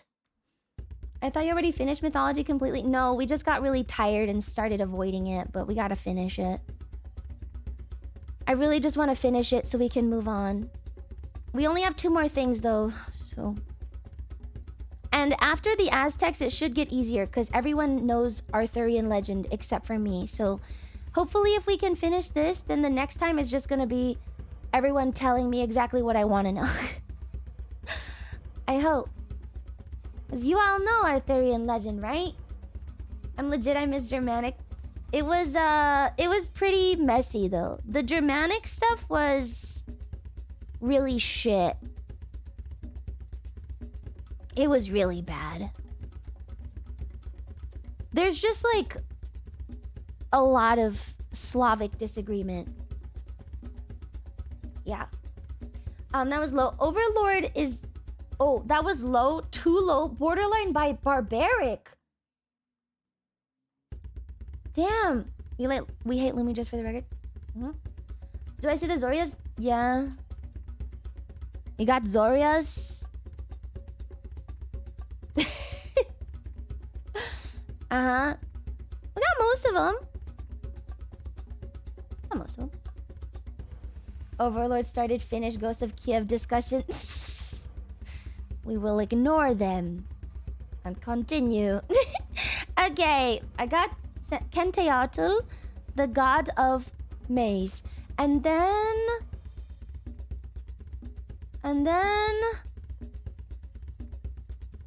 Oh, there's also... What is Magway? Mayahuel.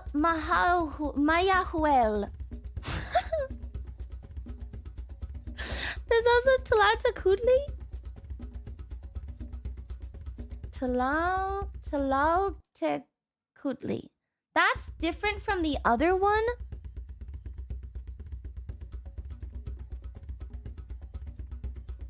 What?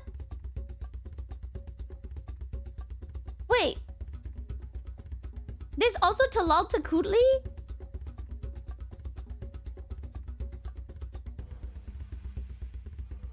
She is the basis for the Aztec creation story of the fifth and final cosmos. Apparently. So we should probably add her. Tlal,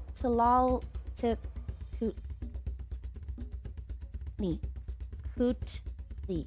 Magway is agave. Oh! There's a goddess of agave. And she has 400 breasts. Just thought that you should know that. There is a goddess of agave and she feeds. She drips agave from her 400 breasts. Yep. Wonderful. Okay, there you go. You can tell she is a goddess of Latin America. Okay, she is the Earth Monster. But I think she matters. Earth Monster. And her body is dismembered and turned into the fifth world. Okay, let's put... I don't understand the importance of this Mayahuel. Mayahuel. Titty monster. Mayahuel is... complex interrelated maternal and fertility goddesses in Aztec religion and also connected with notions of fecundity and nourishment. She has a beard though. Is that normal? Is that normal? Is it normal to have a beard? In Latin America, yes. Kotlikwe. Mictlanticutli. We already have this one. We also have Koyol. How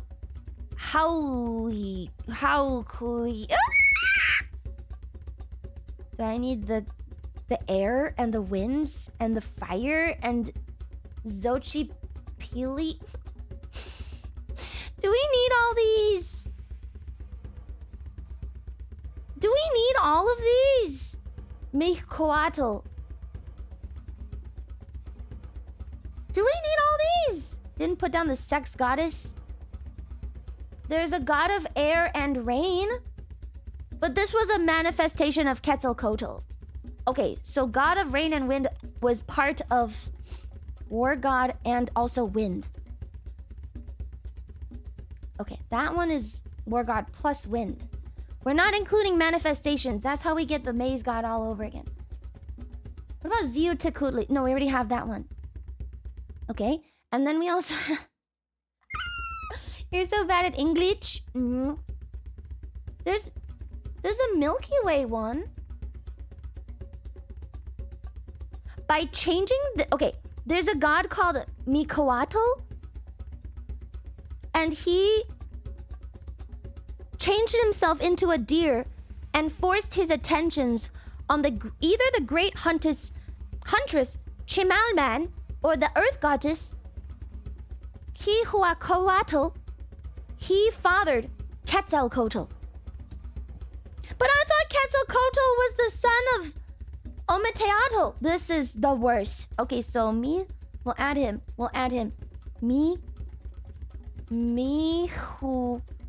Mihcoatl. Yep. How does deer make snake? Don't ask. Nobody knows anything. Mihcoatl. Might be the father of Quetzalcoatl? Mihcoatl. This is also... Oh, there's a snake called a Mihcoatlus. It's a small genus of pit vipers. Cool. Okay, Mihcoatl is this guy. And he is the Milky Way. He is the Milky Way and possibly the father of Quetzalcoatl. And we don't know what is true or not. Oh, no. We already put him over there. I'm stupid. What does Lucoa have to do with this? How he's the Milky Way, but not a milk snake? He's actually a cloud snake. Cloud serpent. And there is a genus of pit vipers named after him. That is Mihcoatl. I don't know why he looks like that. He looks goofy. They all look a bit goofy. Milky Way galaxy. Stars. Father of Quetzalcoatl. Maybe. And then this might be the mother of Quetzalcoatl. Mother of Quetzalcoatl? Question mark? I'm not sure. I don't know. Okay, great, good. And then we got, do we want boobs woman? Do we need boobs woman? Mayahuel? Remind me, Goomies, what program does Lumi use for special interest? Adobe Illustrator. Adobe Illustrator. We need Tlazol Teatl. Fertility, sexuality. I'm gonna show you a statue and it's not TOS. I hope. This one?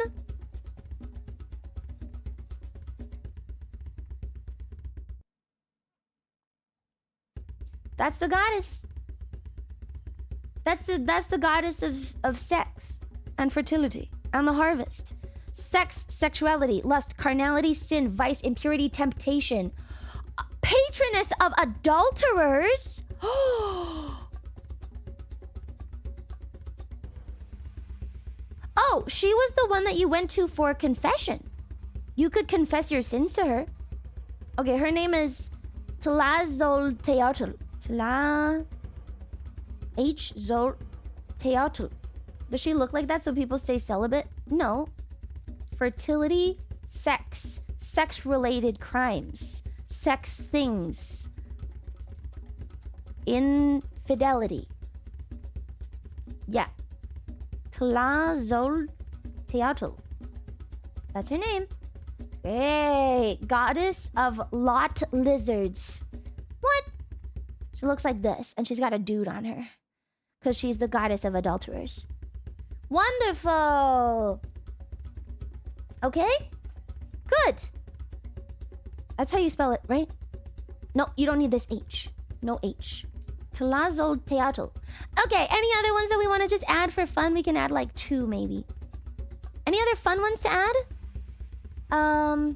What about Chikome Coatl? No, I think that's maize. Yep. Goddess of adulterers. Anything else that we are missing that is mildly important? What about Koyol Haohui? This one is the moon. We can add the moon. Koyol Koyol. We will need Calculique,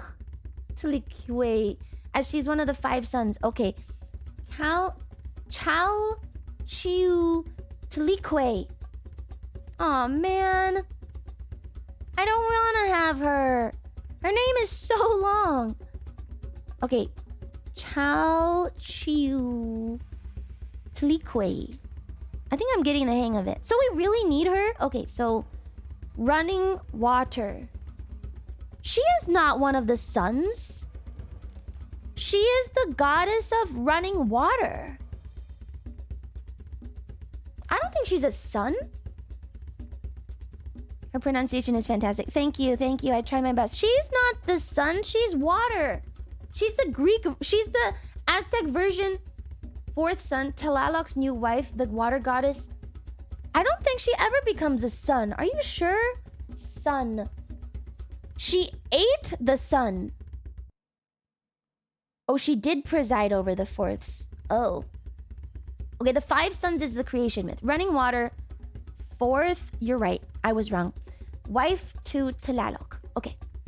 So she does preside over the 4th. No, you're right, you're right. Let me change your picture. This is the baby's river one. Okay. Aztec had cycles of suns. That's cool. I like that they have an established creation myth with a name.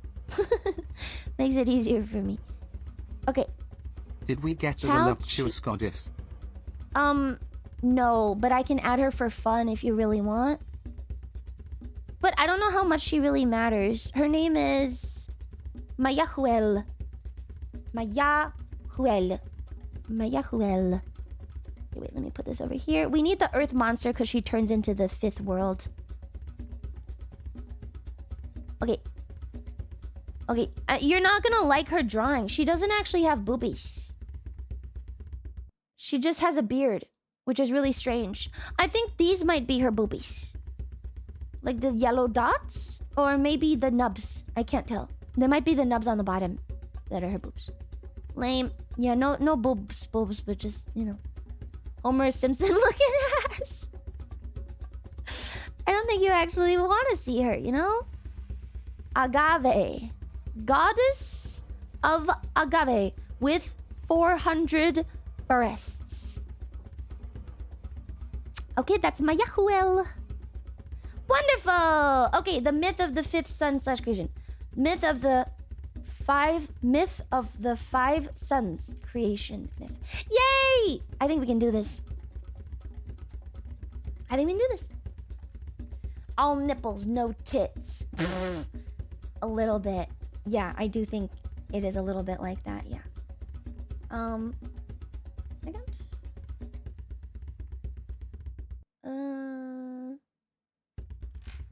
Okay. Nipple maxing even? Alright, this is the one we stole from Persia and the Devas, so. Aztec 5 Sons myth. She's a full pepperoni pizza with that many boobs. Did they use French nipple cream? I would assume they had an Aztec nipple cream. Okay, according to legend, let's look at the... In the beginning, there is darkness. Okay. Out of darkness, out springs Ameteotl, the god of duality. Ameteotl splits into two halves, which engage in perpetual intercourse. Yes? Creating the primary gods. Wonderful. Would you trust Aztec nipple cream on your tender areas? They're literal cannibals. Yeah, they probably like soft skin. Okay.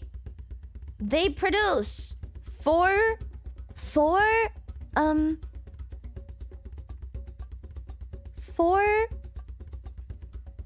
quadruplets.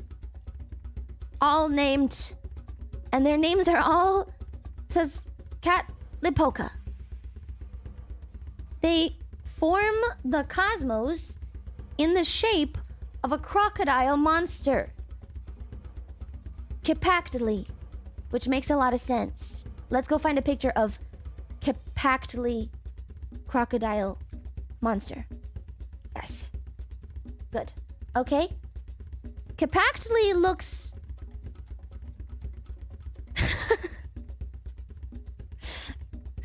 All the drawings of Kipactli are stupid, which is wonderful. Very good. Yes. This is Kipactli, the cosmos. That's Kipactli. Lovely. Thank you. Yeah, really good. Kipactli. Okay. Looks like a legendary Pokemon. Maybe they'll do like a Mesoamerican Pokemon one day and we can see Kipactli Pokemon. Okay, and then why is it shaped like that? The head is the 13 layers of heaven where the gods live. If she does that, she must slap a picture of Quetzal as represented in Fate. No! I won't add it. The body is a water-surrounded earth disc, and the tail holds the levels of the 9 levels of Underworld. Why is it shaped like an alligator or crocodile? Why is that a thing? Home of Demons. Why did they shape it like a crocodile? But you will use a picture of Nitty for Kipactli, right? No? No?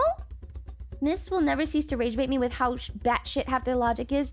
Oh my god, it's the year 1300. The sun shines in the sky, and you have never seen anything better than an axe. Yeah, your logic is gonna be a little bit shit. You don't even know what Greeks are. If logic was invented in like ancient Greece, yeah. You do not know. You don't even know how to think. I still don't know what Greeks are. You don't need to know these things to understand basic logic, though. Well, the Aztecs were very good at the stars. So you might not understand what logic is, but you do know how the stars move. And that's kind of good. Right? They did not have Platonic enlightenment. However, they did have fantastic astronomy. Okay. And then each Tezcatlipoca rules a quarter of the earth. Okay. The 4 Tezcatlipocas each take a piece of the earth and become the 4 Tezcas. Huitzil, Tezca, Quetzal, and Hipe. Good. Yes. Wonderful. They thought it was shaped like a crocodile to explain the flat earth floated in the primordial sea. Oh, because they had only ever seen crocodiles in the water. Getting upset is not a feature of the human condition to just make shit up and try to make sense of the world. Yeah, people just try to make sense of the world. They don't know things, man. You can't say that their logic was bad because they don't know better. How are they supposed to know? Okay, and then...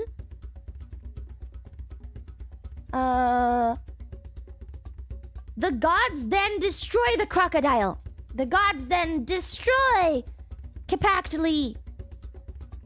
So they can introduce humans. There are 4 attempts to create human life before Lulu Pouchli. Okay. Before they succeed. Okay. The first son is... Okay, the first son... Okay, wait. The first son is presided over by Black Tezcatlipoca, which I assume is... Tezcatlipoca. God of night. Okay, good. Good. It's not about being smarter. It's about making shit up. What? I can't. It's not about being... Wait. Oh.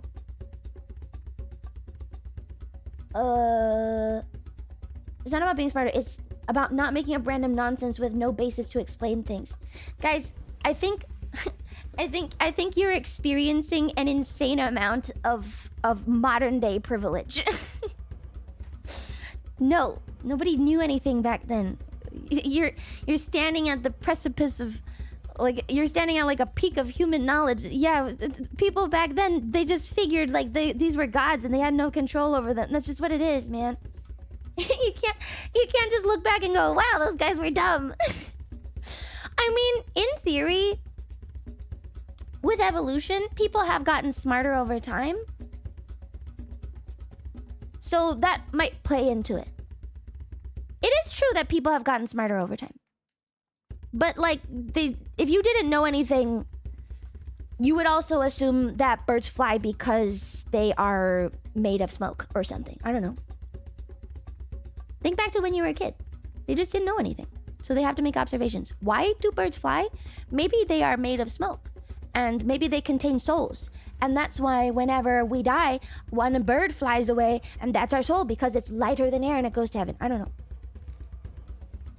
You can't like criticize these things. It's just history. Aztecs probably knew birds aren't real.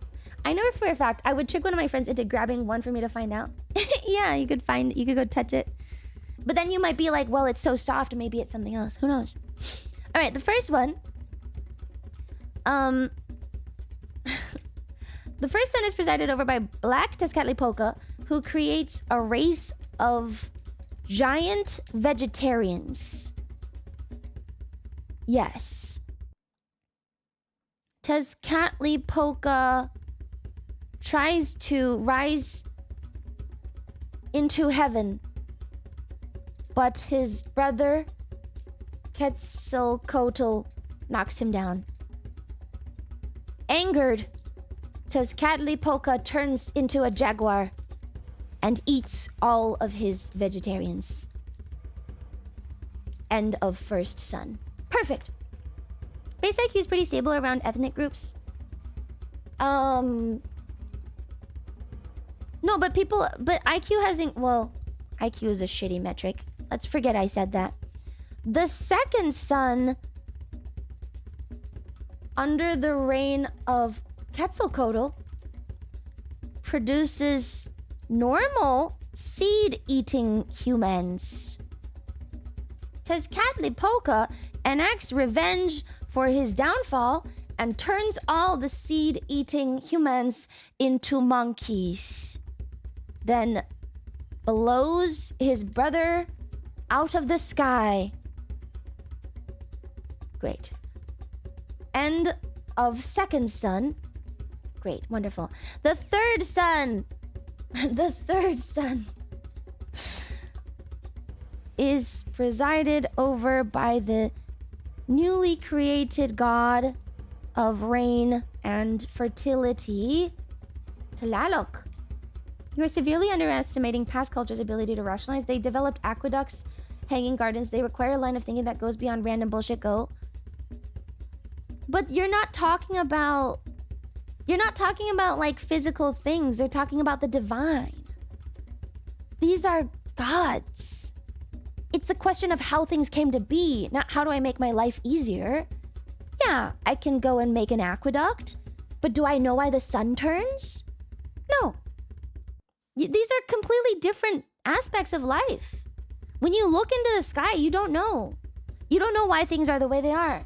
You can change your life by affecting it with your own things, but you can't look at something else that you've never seen before and go, yeah, that makes sense.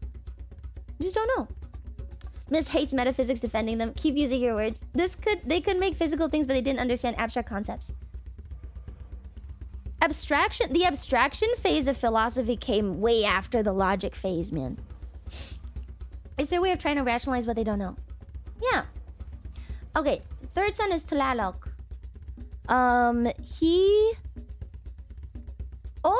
Who creates humans who know how to farm. Yay! But angry Tezcatlipoca, who is the worst, kidnaps Tlaloc's wife. Wait, does he have a first wife? Ho-Chi-Quetzal. And marries her instead. Tlaloc gets really depressed, stops making rain, and drought kills all the crops. Then Tlaloc makes it rain fire, and all the remaining humans, after the sun is consumed, become dogs, turkeys, and butterflies. Yes, good. Okay. Tlaloc's second wife, Chalchihuitlicue. Yep. Lumi flat out started making shit up, and we had to guess it was really a story or something she made up. Haha. Took over the fourth son.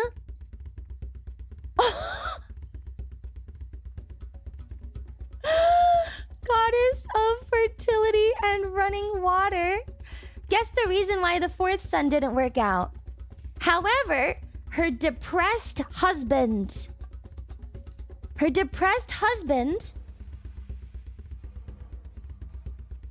frequently beats her, causing her to cry blood, extinguishing the sun. The remaining humans turn into fish. All right, wonderful. Now we are on the fifth sun. The fifth and current sun. Okay, wait. That's grimdark. Now that no humans remain, Quetzalcoatl, or sometimes Earth God Holotl, travels into the underworld to retrieve the bones of human ancestors. He grinds them into dust to make a paste, and then shapes them into the humans of the fifth sun. It is predicted the fifth sun will end with massive earthquakes. Great. Alright, we're currently on the fifth sun. At some point, he kills the earth monster Tlaltekutli and makes her body into the fifth earth. But it didn't! I'm so sad. I guess I'm gonna just beat my wife goddess that gives life via water to everyone to make myself feel better. He's really sad. Alright, cool. That's the 5 suns creation myth. Yay! Aztec myths. Good! What a trip! That's a really fun one. How cool! Yeah, we are on the 5th age. Apparently all the gods have also sacrificed themselves. in this one, this is referenced by Michael Smith, The Aztecs, published in 2002 by Blackwell Publishers. How many ages are there? 5. We are on the 5th one. Apparently, all the gods gathered to sacrifice themselves and create a new age. Although the world and the sun had already been created, it would only be through their sacrifice that the sun would be set into motion and time and history could begin. The strongest and most handsome of the gods, Tecatl, was supposed to sacrifice himself, but when it came time to self-immolate, he could not jump into the fire. Instead, Nanahuatl, the smallest and humblest of the gods, who was also covered in boils, sacrificed himself first and jumped into the flames. The sun was set into motion with his sacrifice, and time began. Humiliated by Nanahuatl's sacrifice, Tecatl too leaped into the fire and became the moon. It's just Dark Souls. The furtive pygmy. How credible is that? Nanahuatl. There's like different accounts. Nanahuatl becomes the 5th sun. The god Nanahuatl, a sickly, ugly god covered in boils, jumps into a great fire to sacrifice himself and become the 5th sun. The most handsome god, his name is, and the furtive pygmy. And the most handsome god's name is, Tekukis Takatl. I can't do this anymore, man. Humiliated, jumps in, jumps in after and becomes the 5th moon. Huitzilopochtli is the 5th sun? No. Where's Huitzilopochtli 5th sun? The accounts are different. Wait, does Nanahuatl become Huitzilopochtli? How is he the 5th sun if Nanahuatl sacrificed himself? The accounts are kind of different, man. Oh, bingo, thank God. Zekro has to clip. Can you help us with this? Huitzilopochtli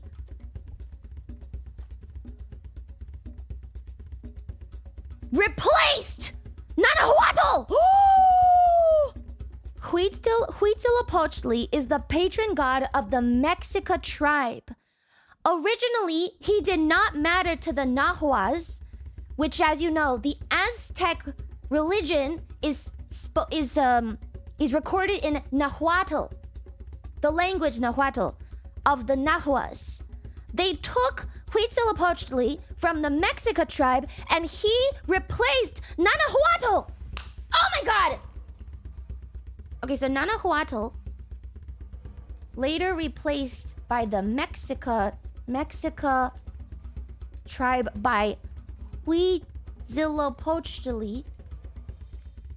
Ooh, cultural appropriation. The Mexicas destroyed the Nahuatls. Did the Mexicas fight the Nahuatl? Did the Mexica tribe fight the Nahuatl? This is like showing up to an exam I didn't study for. BRB buying some rope. No, it's okay. We're figuring it out together. Did the Mexicans fight the Nahuatl? They did not. Oh, no, the Nahuatl was... Nahuatl is spoken by the Mexica. But they did fight other Nahuatl-speaking tribes. How did Huitzilopochtli replace Nanahuatl? Deliberate political and religious reformation led by the Aztec leaders and their chief advisor, Tlacaelel. Oh, this is like the Zoroastrians all over again. Oh my god, it's literally like the Zoroastrians all over again. Oh my god. Similar to the Zoroastrians, political campaigns led by leader. His name was Tlacaelel. Tlacaelel. Ooh, he was an architect.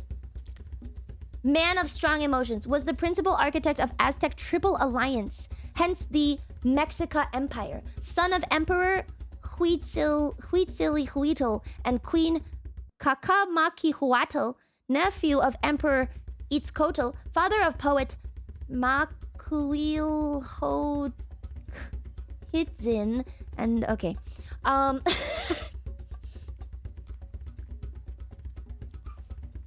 Okay. He strengthened the concept of Aztecs as the chosen people, elevated the tribal god/hero Huitzilopochtli to the top of the pantheon gods, and increased militarism. Also, said to have increased the level and prevalence of human sacrifice, particularly during a period of natural disasters that started in 1446. Also noted that it was during the reign of Moctezuma I, as an invention of Tlacaelel, that the flower wars in which the Aztecs fought the Tlaxcala and other Nahuan city-states were instigated. Who are the Tlaxcala? 1 second. Aztec politics. Tlaxcala is Otomian languages, pre-Columbian city and state in central Mexico.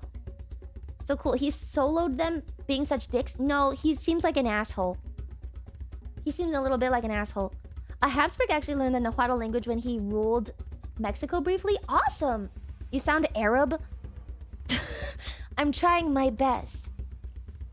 Okay, so this guy, he's not even a leader, is he? Aztec Triple Alliance. Is he even an emperor? He's not even an emperor. He's just an architect. Architect of the Aztec Triple Alliance. And his name is what? And his name is... And his name was John Cena! Tlacaelel the First. Okay? The architect of the alliance. Elevated the Aztecs as the chosen people of the gods by elevating their tribal god Huitzilopochtli to the top of the pantheon, and increased militarism and human sacrifice. The Aztecs were so politically and military driven to conquer that everyone hated them. They legit do psychological warfare against everyone else and always fucking escalated. They legit did Game of Thrones type shit all the time. And that's why when the Spanish came, everyone was like, nah, fuck you, dude, die. And Tlaxcala does not fucking exist, fucking traitors. Wait, why doesn't it exist? It says it exists at the bottom. It exists at the bottom of the peninsula? No, it's wrong. It doesn't exist. Would you say that it started with the reign of Tlacaelel, or was it also in the time of Huitzilopochtli? Help me, I'm suffering. Help me. Oh, Huitzilopochtli seems like a good guy. He wanted to introduce potable water into the city, bringing it to the island from the mainland over the brackish water of the lake, but the nobles did not approve the cost, and he was unable to put his plan into operation. In 1409, Tenochtitlán died and the throne passed to Intexcoco. Oh, in 1409, the ruler of Texcoco died and was succeeded by a bad person. And then this, what the fuck? And then, so his dad seems like a good guy. His dad seemed like a decent emperor. Who was the king of Tenochtitlan. Think like city-states in Greek polis, very similar languages, culture that got dominated by one, in this case a confederation of three, but mostly Tenochtitlan. That was a military hegemon, like Sparta being the head of the Peloponnesian League. Okay, so Tlacaelel I was the son of Emperor Huitzilihuitl, the king of Tenochtitlan, the strongest essentially city-state of then... What would you call this entire nation? Is this... Would you...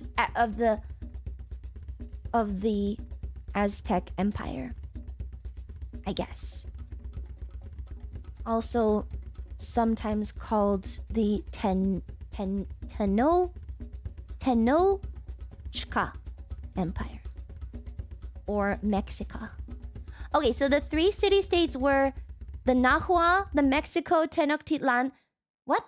No. The alliance of three Nahua city-states, Mexico, Tenochtitlan, Texcoco, and Tlacopan. They ruled the Valley of Mexico from 1428 until the combined forces of the Spanish conquistadors and their native allies who ruled under Hernan Cortez defeated them in 1521. Oh, interesting. You can just call them city-states, not essentially. I think, yeah, let's just call it city-states. They are city-states. The Aztecs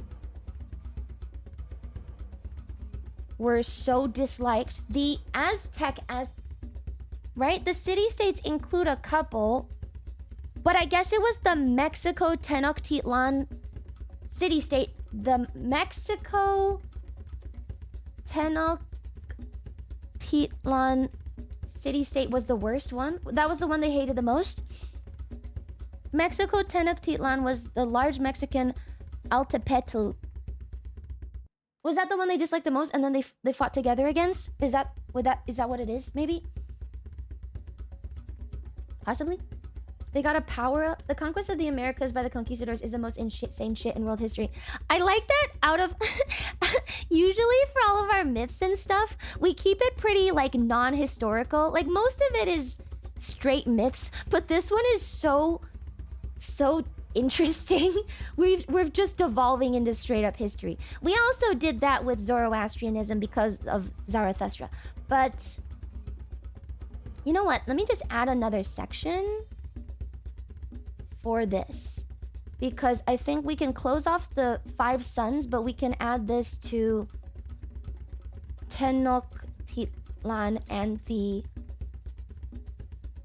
Aztec Triple Alliance. The history is pretty cool. I haven't really heard about it before. Okay, so that's that. Tenochtitlan was the one doing most human sacrifices, so yes, any excuse to get off their yoke was welcome. Okay, the Mexico Tenochtitlan city-states, namely Tenochtitlan map left, being the most invested in human sacrifice, became widely disliked. Okay. This is a map. You know what? I'll just copy it and make it a little bigger. Okay, so this is a map of Tenochtitlan. It looks insanely sophisticated. So this is a map by the Spanish. But if you know anything about Mexican Peninsula early agriculture, they had the floating islands, right? It was like a Mexican floating island for chinampas, which were in the Valley of Mexico. Chinampa. Low-key, it's a good thing the Aztecs were wiped out. Chinampas. It's a pretty sophisticated thing. Look, they got like walls and everything, and then they have all of this inside of a lake, it looks like. It's a world wonder in Civ 6. It's pretty cool. It looks like a moat with battlements. It looks very sophisticated. So it is a Spanish map, so a little hard to judge fully, but... And this is modern day Mexico City, yes? Modern day Mexico City is here. That's not even low-key. There's some recreations. Here, someone made a bunch of recreations. I can, Yeah, this is on Reddit. Wait, let me see what the sourcing is. What is the source of this? Source? Artist name? No source? I fucking hate Reddit. Can I look up the source of this artist before I fucking Reddit is so gay. It's okay. Google has an AI search bar. Who is the artist of this Aztec recreation painting? Doesn't help that they roll up with JBL speaker either. They also could close the city by removing certain parts of the bridge. Still not effective against cannon fire. Well, yeah. Okay, this is by American twin artists Scott and Stuart Gentling. Okay. Scott and Stuart Gentling Tenochtitlan. Okay, this is better. Okay, now I have a good Reddit page. It's not shit now. Okay, now I have a source, so it's not so stupid. Okay, these are some recreations of what it might have looked like back in the day. Recreations. Apparently they made a scale model on it, which is kind of cool. Oh, look, conquistadors. I mean, we know that other people had like very cool buildings, and the pyramids are gigantic, and they probably are just super eroded, and that's why they look like shit now, but yeah, pretty cool. Looks very like if you didn't know any better, you'd probably say this was like Fertile Crescent or something. Yeah. It was not floating. It was a big swamp with raised islands. So many of these were not quite right because they see it as the romantic version of a lake. Yeah, I did say that the previous king before the evil guy, architect man, the good king, he wanted to bring in fresh water into the brackish water to like have good water, right? So yes, it was swampy and they didn't have good water, and that's something that he wanted to do. Interesting. Bright white walls must have fucked up their eyes. I'd actually assumed that the walls were red. I think the clay is red down there. There's a story about the sacrifice of the Kolhua princess. It shows exactly how fucking insane dedicated to the bit the Aztecs were about their devotion to the gods. Should we add that? I'm not even doing myths anymore. Now we're just doing fun history notes. Cool history notes. We've done... I don't know how much there is, actually. I think the Suns is a really big one, and then it's pretty much just other stories, right? Kola Princess? Myth Saturday becomes History Saturday. I mean, Myth Saturday is History Saturday. Yeah, we're not doing Arthur today. There's no way. I'm gonna end a little bit early because I have to talk to Electrician, remember. The most recent mythology will bleed. Note that the Aztec Civ was very recent. Some European universities were even more recent. One could imagine they could have developed into without external disruption. Yeah. Who knows? I mean, yeah, I don't know. Very interesting. Yes, we noted it. It only ran from 1325 at the absolute beginnings. Tenochtitlan was founded in the 1400s, and then they were gone by the 1500s. So only 200 years, really. Someone tried making a 3D version of it. Oh, Tenochtitlan 3D model? I mean, it's pretty impressive. Don't know about that, given their ever-increasing demand for sacrifice and more tribes starting to break under the yoke. They probably would have died even if the Spanish had not come. I think even if the Spanish did not arrive, they probably would have been overthrown eventually. That's what happens to all hegemonies. Right? Again, you kind of need the historical context to understand the justification for the myths, but mostly who cares? It's about learning in a fun way, something interesting. I think this sub is super interesting. We can add a couple more notes. Here, let me move this down. Let's do founding of Tenochtitlan, and then I guess the princess founding of Tenochtitlan. They build all this shit without fucking working animals. Is it all slavery? How do they build? Slaves? Founding of Tenochtitlan myth. There is a myth for this. Yes. Okay, so it was founded in... Oh, never mind. It was founded in 1325 by the Mexica Aztec people around 1325. The Mexica Aztec people founded Tenochtitlan, the capital of the Aztec Empire, in around 1325. How else would they build it? I don't know. After leaving their homeland of Aztlan in the direction of their god Huitzilopochtli, which is... We know that Huitzilopochtli is south, actually. What is Aztlan? They relied heavily on obsidian as their choice of weaponry, so they don't have any rich history about mining or anything, so they probably used rock or very primitive farming tools. Is that true? There were no pack animals in North America. The largest domesticated animals were dogs, and they were busy eating them. Oh. Wait, Aztlan. Location. No, that's true. Is that why we can't recover? Because obsidian is quite breakable. Somewhere north of the Valley of Mexico. Yeah, they moved south following Huitzilopochtli. Huitzilopochtli, right? Aztlan might be...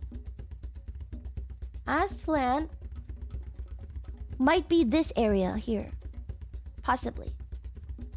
They moved south following the southern cardinal direction. That makes sense. Okay? Okay. So then... Okay, this is on nationalgeographic.org, this myth. Nice green screen. Oh, is it? Oh, the green screen. Oh, that's what you meant earlier. I was like, oh, you mean like the... It's kind of cool like that, actually. Oh, that's what you meant. I completely misunderstood. My bad. Thank you. Sorry. Okay. So they moved south. Huitzilopochtli directed them to build where they saw an eagle perched on a cactus eating a snake. Is that the flag of Mexico? Oh my god. It's the flag of Mexico. It's the fucking flag of Mexico. Wow. Okay. Cool. There's the cactus. I never noticed that it was a cactus. I just knew about the eagle and the snake. I did not know about the cactus. That's cool. We've come full circle. We've come full circle. All right, cool. Nice. Very nice. Okay. And then... And Tenochtitlan is where Mexico City is today. They saw that it was on an island... in Lake Texcoco. The lake is gone now. The nopal is a chinampa. Oh, that's a chinampa. So that's Lake Texcoco in there. The blue is Lake Texcoco, which is now dried up. Is gone now. It was drained and built over. Oh. Drained and built over today. Okay. That's very cool, though. Island city-state is a very nice place to settle. And built Tenochtitlan there. Modern day Mexico City. Great. How is this a myth? That's it. That's literally it. That's the whole myth. The god said, go south, actually. There's some cool stuff. And they were like, yeah, okay, Utah sucks anyway. Let's go to fucking Mexico City. And then they saw this cool, huge lake. And they were like, yeah, I want to live there. Tenochtitlan, bitch. That's it. The city has issues with buildings slowly sinking. Did it? Okay, wait. They used chinampas to extend the islands in the 5 interconnected lake region, largest being Texcoco. And the city eventually reached an area of more than 13 square kilometers / 5 square miles. Causeways connected the island to the mainland and separated fresh water from salt water, protecting the chinampas. That's pretty cool. Okay. Okay, I think we can do the princess then. Okay, next is the princess. Okay, and then princess, what's her name? What's her name? What's her name? What's her name? Utah sucks. Fuck Utah. Princess severity of human sacrifice. What is the Aztec princess It was like a C. Started with a C, I think. Aztec human sacrifice princess something. Colhua. Okay, Colhua princess. The story of the Mexico sacrifice. This is called mexicalore.co.uk. Think of Aztlan as a semi-mythical origin. The Mexica, in their own myths, were wandering nomads from the north and settled in the valley in the shadow of older civilizations, the Toltecs. Tenochtitlan, meaning place of the prickly pear cactus, their gods showed as a sign. Settle here, retards, with an eagle and with a snake in its mouth perched on a cactus. Ergo the flag. Yes, makes sense. Okay. Let me see if I can find a good source of this. There is a... This is ucsd.edu. So should be relatively... Let's see. Princess of Colhua? Oh, they fucking hate each other. Whoa. Oh! Okay. This is a...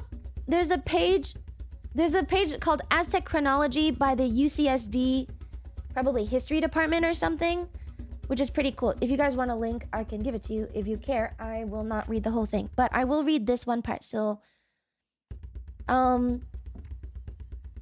it starts from 600 actually.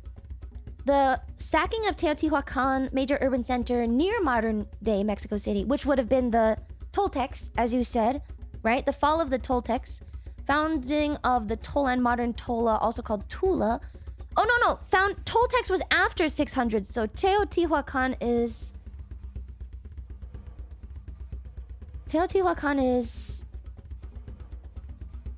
What? Where are they? Which people are those? Teotihuacan is what?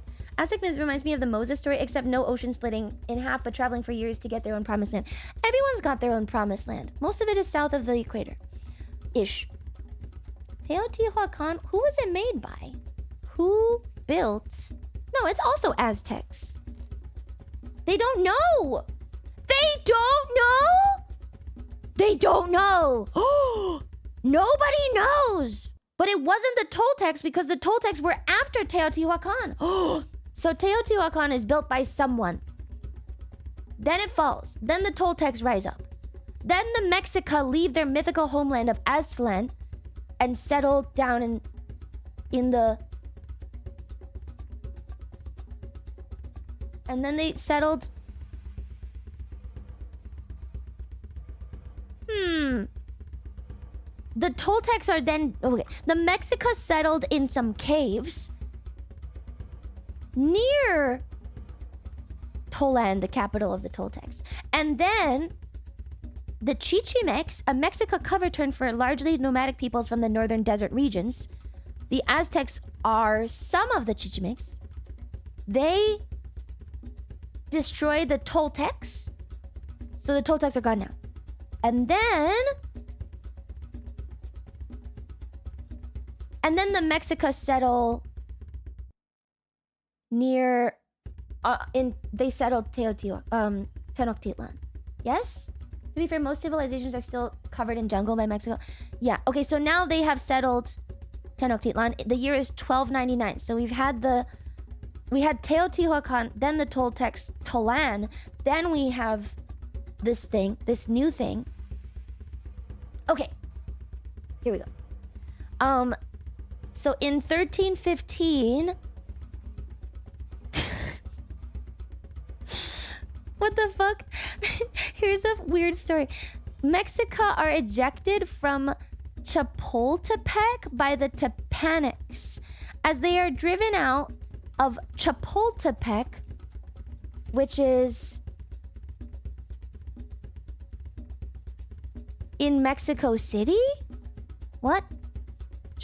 They are driven out of Chapultepec, but as they are being driven out by the Tepanics, they capture a guy, cut his heart out, and cast it into the lake. Whoever does this does it with remarkable zest because it lands, according to tradition, some miles away on the island that will become the center of the Aztec capital, Tenochtitlan. Wow. So even before settling... Okay. Apparently this is part of why they settled Tenochtitlan, is because someone cut someone's heart out and then threw it so far that it landed on the island of Tenochtitlan. Great. As the Aztecs journeyed south, they were driven from Chapultepec near Tenochtitlan by the Tepanics.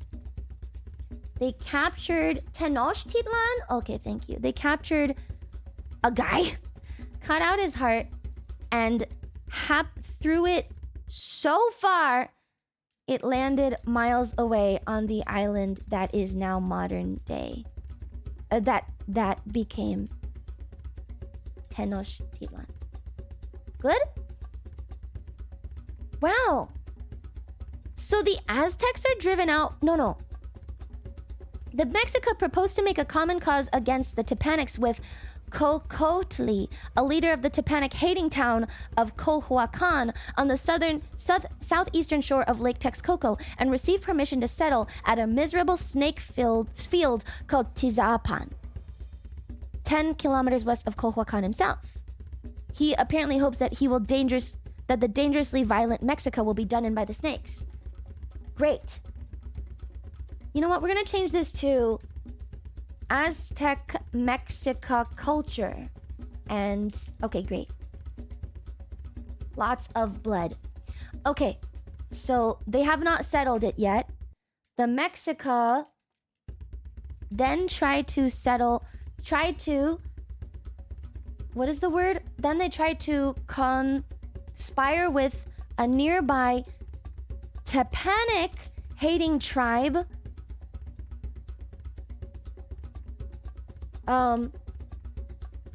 And are allowed by them to settle in a snake field. The other tribe,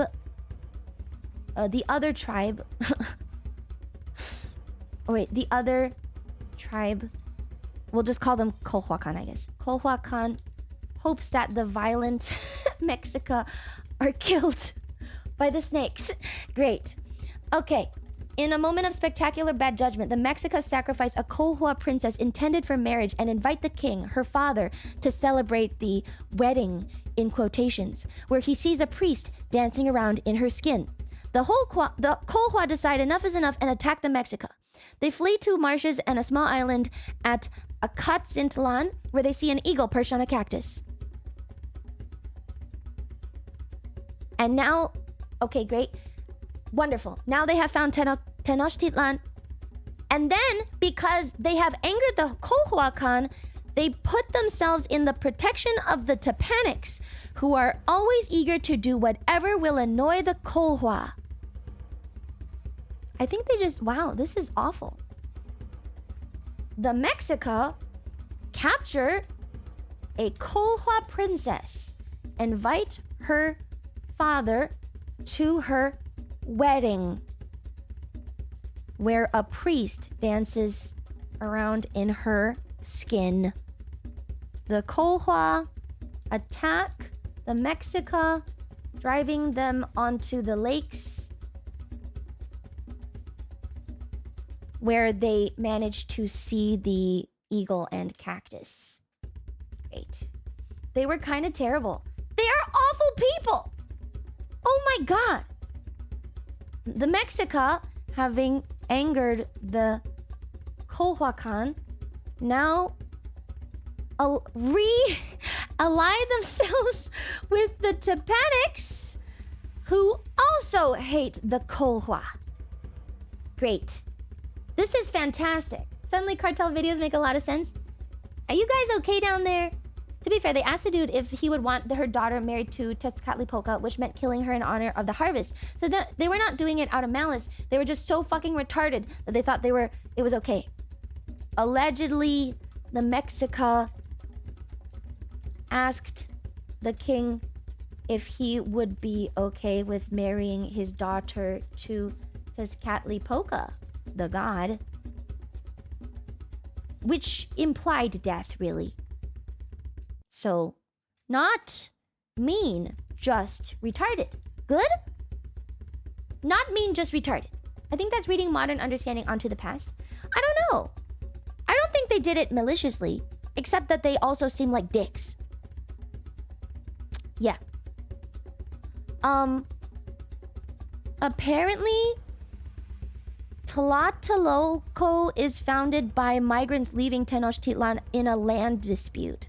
So they sucked so much even inside their capital that people decided to leave because they hated it there. And then everyone just left and went to other places because they hated it so much. Because they were so awful and violent. And there were so many little in-wars and stuff. And then they had some royal line bullshit. And then there's some second wife shit. And then imperialists.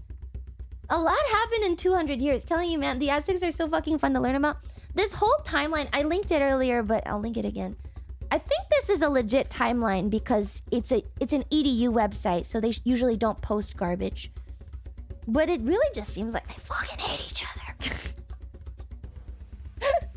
There were rebellions. This is all in the span of 200 years, too.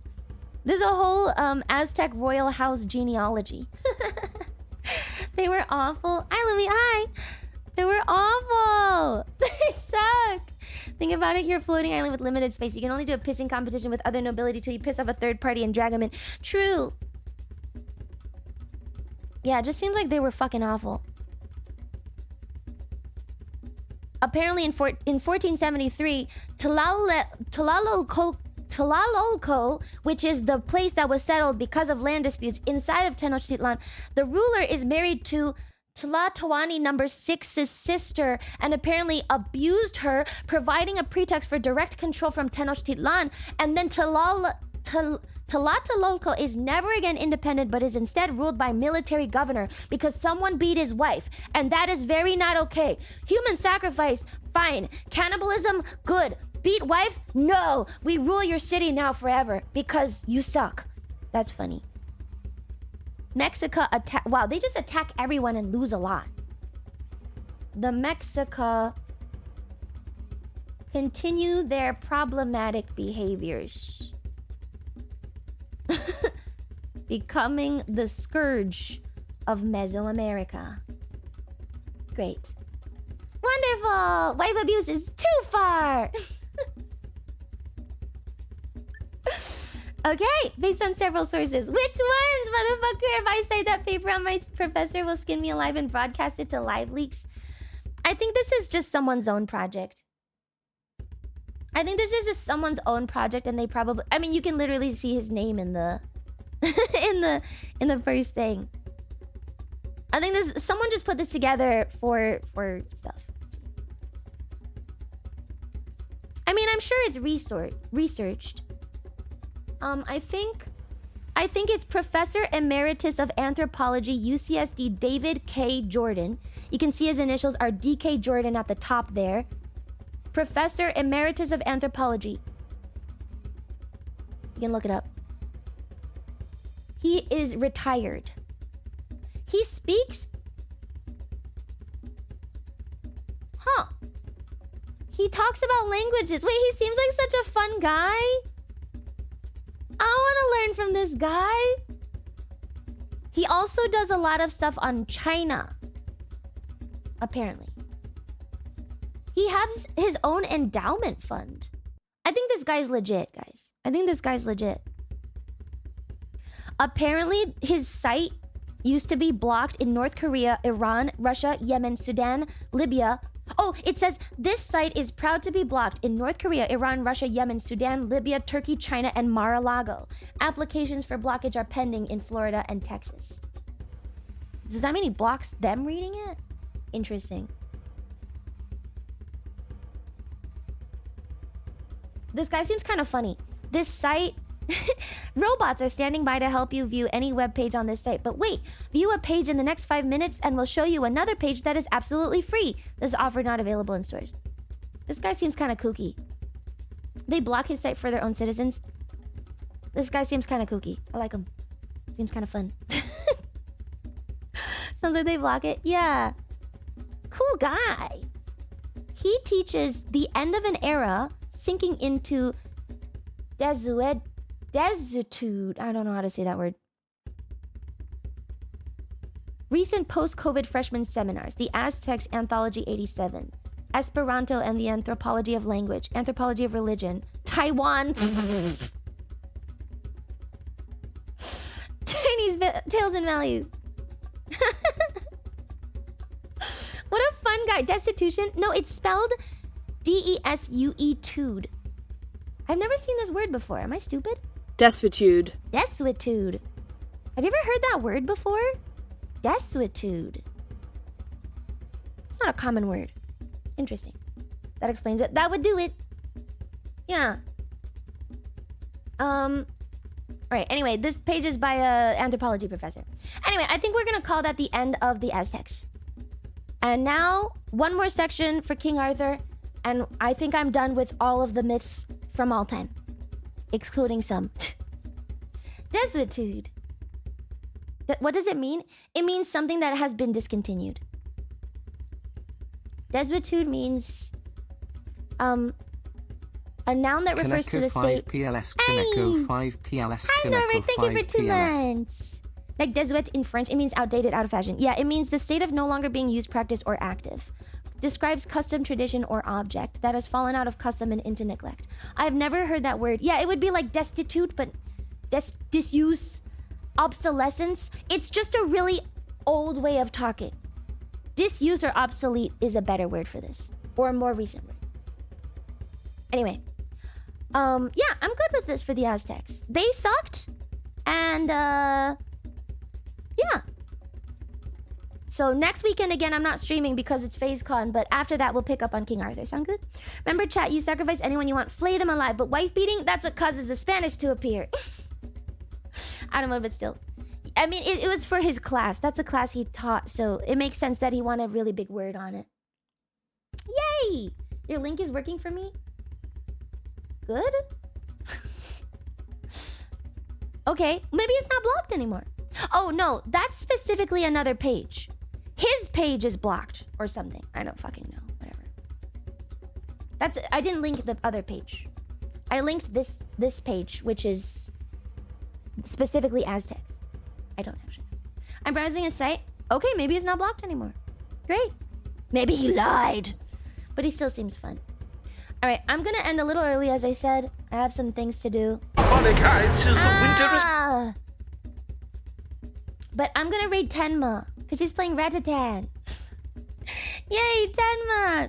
/ raid Tenma. We're gonna finish this up next week. Hopefully the Arthur doesn't take more than... I'm assuming it'll take 2 weeks. But everyone knows everything, so maybe we can knock it out really fast and do it in one. I don't know. And then we'll be free, and we'll have Saturdays free again for video games, which would be nice. All right, goodbye, Temple Run. Have a great day, everyone. I think today was actually really good. We learned some really interesting stuff about Mesoamerica. I did not know, and now I am very intrigued. I'm gonna go read up on it more, maybe. I think that was a really good one. It was much better than the shaman shit and China and India that we didn't even do because it sucked so bad. So yay! Are you gonna get some? You're gonna get so many different versions because they're all sorts of different media on them. I know, but it's okay. We'll figure it out. Anyway, thanks for being here. I'll see you guys tomorrow. Atulumi. Bye bye. Yeah, wrong speed. Yay.